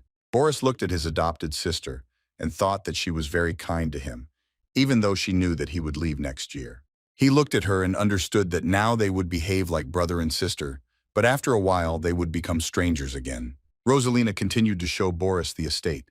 It was so big that it took quite a long time. They went out onto the balcony, and the girl said that Boris looked because there was a beautiful view from this balcony, and the sunset was simply amazing. Then they went further, and the lady showed him the kitchen and then said that it smelled like something delicious. Boris saw the cooks who were preparing dinner. Then she led the young man into the next room and said that here they have a dining hall, huge and majestic, but it is too big for them, so they usually eat in a small but cozy hall. Rosalind stopped and thought that they weren't finished at this point, and that all that was left was the office, so she went to show Boris the office. The girl said that His Grace had probably gone to inspect the property so they could calmly come in. In a minute they were there. The office was really huge and had many shelves filled with books. In the middle of this huge office stood an equally huge table where the Count most likely worked. The young lady said that there are countless books stored in this office. Boris did not show his admiration because he knew perfectly well what the office looked like. Although he very rarely managed to get into his father's office because his father spent all his time there, he caught himself thinking that it was strange to be bored because his father was always cold and with him. He decided that it was all because he probably just realized that he would never again be able to see his father sitting in his office. His memories were interrupted by the loud voice of the young lady. She screamed, "Lanzi!" The young lady shouted at the young man, who was holding the book in his hands, that he was again reading the Count's books without permission. This young man immediately closed the book and did not make excuses. The young lady was indignant for a long time because she couldn't believe that this guy had sneaked into her father's office. This guy was Lanzi Rosenkrantz, a servant of Count Belnor who loved to read. Rosalina was very upset, and it seemed that she was about to burst with anger. So she snatched the book from his hands, threw it, attacked him, and started screaming at him. How dare he do that? For some time, the young lady could not calm down. She shouted at this guy so that he knew his place. Her assistant picked up the book that she had thrown on the floor. Rosalind put her finger on this guy's club and kept yelling at him, and he didn't say a single word. The young lady screamed that she would tell everything that happened in this office to her father, and he would throw him out of the estate. Boris did not understand whether this servant had managed to get into the office in the absence of his master. This servant lowered his eyes, and after the young lady stopped screaming, he began to ask her for forgiveness. This boy said that he made a huge mistake and would never do it again. Boris looked at this guy and thought that he was different from the others, hearing that he was not at all scared when the young lady caught him and scolded him. And now, although he behaves submissively, you can't tell from Patton's voice that he is sincerely sorry. Rosalind thought for a bit and said that this time she forgives, but only because here in this office with her is her brother. If he does it again, then she will definitely report it to her father. The guy bowed and said he understood everything and wished her a good day. When this servant came closer to Boris, he looked at him from top to bottom and assessed him. At that moment, Boris realized that this boy, at least it seemed that way to him, was not from a Nomarad. For some reason, Boris thought that this boy was the same as him. After some time, the Count invited Boris to come with him. They were standing in a huge office, and all the servants were in front of them. The Count told the servants that they should get acquainted. This is Boris de Belnor. And he installed it 7 years ago. From that moment on, Count Boris would live in the place, so he asked to serve him as faithfully as his daughters. The servant who stood in front of them lowered her head and eyes and said that they agreed. Then the Count added that Boris would need personal servants, just like his daughters. The Count suggested that Boris choose who would be his assistant. At that moment, Boris looked at the same boy he had met in the office today. Boris that this boy should become his assistant. Boris thought that he doesn't know what he will have to go through here and what mistakes he will make in the future, so it's better to have a peer nearby because he won't notice the details. He decided that he needed to have someone younger and dumber as his assistant. It would be easier to deceive him, so he decided to choose this boy. But for some reason, he also wanted to get to know this boy better. After meeting him in the office, he realized that he was not like the other workers. Boris told the Count that he wanted his assistant to be someone his own age. At that moment, the Count thought, because his age was only one boy from the servants. Then the Count looked and said that the young man on the edge was called Lanzi, and if he wanted, he could take him as a servant. Boris agreed. Then the Count told the boy to come closer. Lanzi took a few steps forward to stand in front of Boris. Then the boy lowered his head and said that he greeted the young master and that his name was Lanzi Rosenkrantz. The Count looked at Boris's future assistant and told him to treat Boris with respect and serve him diligently. From now on, he would carry out his orders and could forget about the tasks that were given to him earlier. Lanzi, without raising his head, answered the Count that he understood everything. Boris looked at this boy and thought that at first glance he seemed very submissive, but he did not feel a drop of respect in his voice. Boris remembered that very scene in the Count's office. Now it became clear to him why Rosalind was so angry. Lanzi raised his head and said that he was asking her master for permission to take him into the room. All this was because he needed to talk to Boris. After some time, they were in the very room that belonged to Boris for some time. When Lanzi entered this room, he told Boris to please sit down. Boris sat down on the sofa that stood near the table and told his assistant that he wanted to drink something. This guy who became his assistant null glass of water from the outside, it all seemed very helpful. Boris took the glass and then drank it down in one gulp, after which he put this glass on the table, after which Boris said that he was ready to listen and asked this guy what he wanted to talk to him about. His assistant said that first he should tell him about the Belnor family, about how once every 10 days the gentleman patrols the county territory and every 2 months explores foreign lands. In this regard, sometimes the Count's travels last only 5 days, and sometimes they can last a month. This guy continued to tell that most often the Count visits Keltieu and also takes local delicacies to sell in the nearby regions. Boris thought that the Count rarely visits the estate. The assistant began to say that even though he was generous with treasures, he was not one of those who easily forgives people who cross the line of what is permitted. Boris thought that it immediately seemed to him that he valued his counties and people very much, but at the same time, from 3 to them. Lanzi went on to say that the lady is almost always in the estate. She gets up very early and also goes to bed very early. The lady is one of those people who gets thrown off track by even the slightest mistake, so he asked Boris to try not to upset her. At that moment, Boris thought that if he upset her, it would not be easy to settle everything. Lanzi continued his story. He spoke about the smart lady, then he was silent for a while. Then he looked at Boris and said that he thought that Boris already knew what kind of person she was. Boris thought that this guy was not telling him something. Boris thought that he might be afraid to say too much after what happened in the office. He knows how to cleverly avoid problems. His assistant said that in a month the lady will have a birthday party. Aristocrats from different cities, even the capital, have been invited.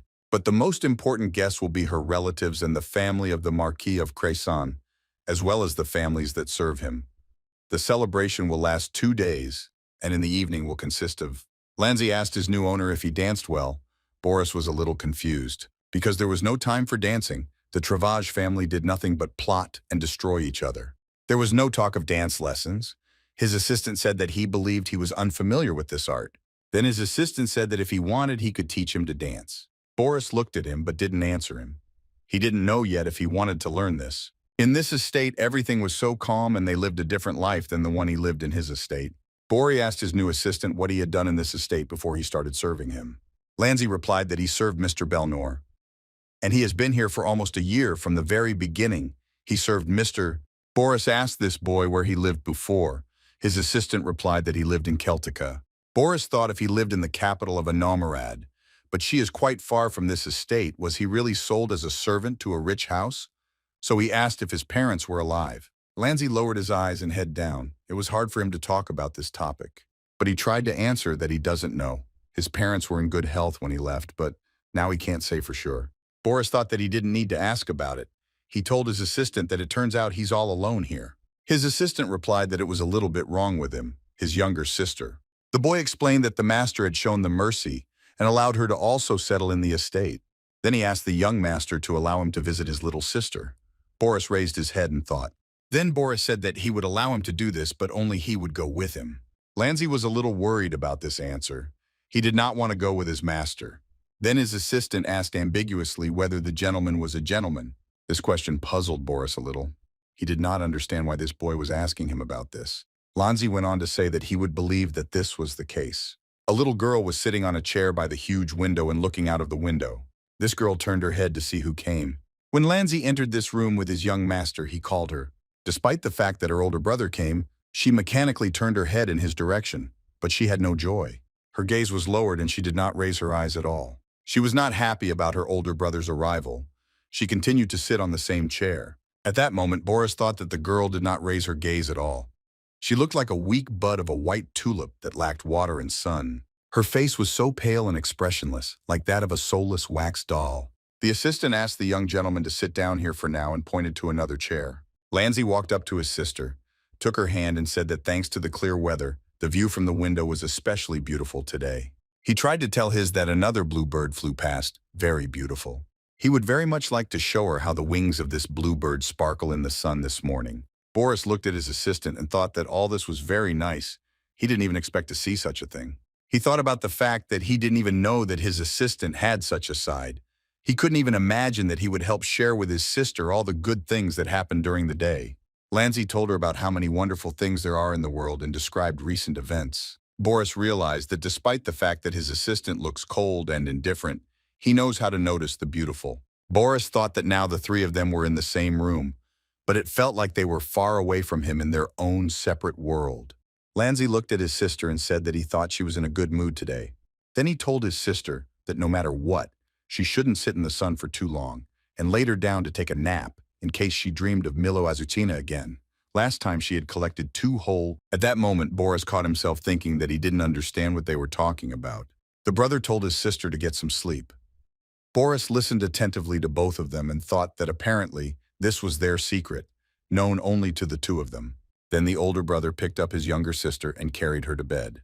When he laid her down, he told her a few more sweet words about how he wished them sweet dreams. At that moment, his face was completely different. Not as soulless as all this time, he had a smile on his face. Then he turned around and his face became as cold as usual, and he said that it was time for them to go. Boris and his assistant hurried back to the estate as they had other things to do. After some time, Boris was drinking tea with his younger sister and telling her everything that had happened to him. The young lady said that she hated this girl. Boris asked her why she was talking like that. The young lady replied that she was very strange. And then she added that she can't stand people like that. She knows how to talk, but for some reason she's always silent. And when she sees her absent-minded look, she just wants to flick her. Boris at that moment thought that this girl could still talk, but for some reason was silent, he said to his adopted sister, because she looked unhealthy. And the young lady said that yes, perhaps she was sick, but in her opinion she was simply too lazy, after which she got up from the table and went. Stopping, the young lady added that the only thing that burdens this girl is her limp, but she doesn't even leave the room. In fact, she doesn't read or embroider. She doesn't care about anything else. At that moment, her assistant interrupted her and said that the lady asked her to remind her that it was soon snack time. Rosalind was happy and said she had to go because there would be a cream cake today. Look at the Norris. The young lady added that he needs to learn to be grateful, and this girl spends all day loafing and her brother treats her like a goose laying golden eggs. The young lady was already leaving. She stopped and turned around to say something else to her brother. Rosalind told Boris that her father, the Count, had finally found him a teacher based on factual information, and she had heard that the teacher would arrive tomorrow in the first half of the day. He said that everything was clear to him. Then the young lady added that this teacher was a real master of his craft, but a little eccentric. The young lady, as always, was very talkative. She said that maybe her father would allow her to train too. Suddenly she had talent. She was his daughter after all. Boris understood that she could not learn anything with such a character. Boris couldn't resist and decided to walk around the estate because it was so beautiful there. He thought that he had been asking for work in the estate for several days, and he needed to stretch his muscles. Otherwise, the first training session would not be easy. As he walked through this forest, he noticed one of the trees. He thought it was a walnut tree growing in the middle, and it was not so big that he could hide behind it. When he came closer, Navid thought that these nuts were ripe enough and he wanted to climb this tree. And the only thing that bothered him was that if he climbed a tree, he hoped not to violate any rules of etiquette. Before, when he was at home, his elder brother would take him and put him on his shoulders, and he would pick fruits from the trees. Falling closer to this tree, he felt how already ripe nuts were falling on his head. He stopped with us because he didn't understand what had happened and needed to find out who was here. He saw some strange shadow that flashed before his eyes, and this shadow moved faster than this mountain beast. Boris stopped, and Isomer, he was afraid that it could be even worse than he thought. Or is this really the same monster with red eyes that he has already seen many times that lives on Lake Amera? The nuts fell from the tree like raindrops. After looking a little closer, Boris saw that a young man was sitting on the tree and smiling. This young man, when he saw that he had been discovered, asked Boris if he liked nuts. It seemed that he was a rather cheerful young man, pleasant in appearance and very sociable. At that moment, Boris exhaled because there was no monster on the tree, but an ordinary man. Boris even laughed at himself because he didn't understand why he was so scared. Of course, there was just a man sitting on the branch, and this guy on the branch kept shaking the tree so that the nuts fell. He shouted to Boris to collect them. When Boris ran to the side, this guy jumped from the tree and said that he was looking at a lot of attackers and asked the boy to help him. Boris was a little surprised and didn't understand what kind of manners this guy had. And out of nowhere, they were giving him orders. This young man said that he alone would not have been able to cope all day long. He was very lucky because Boris came to the rescue.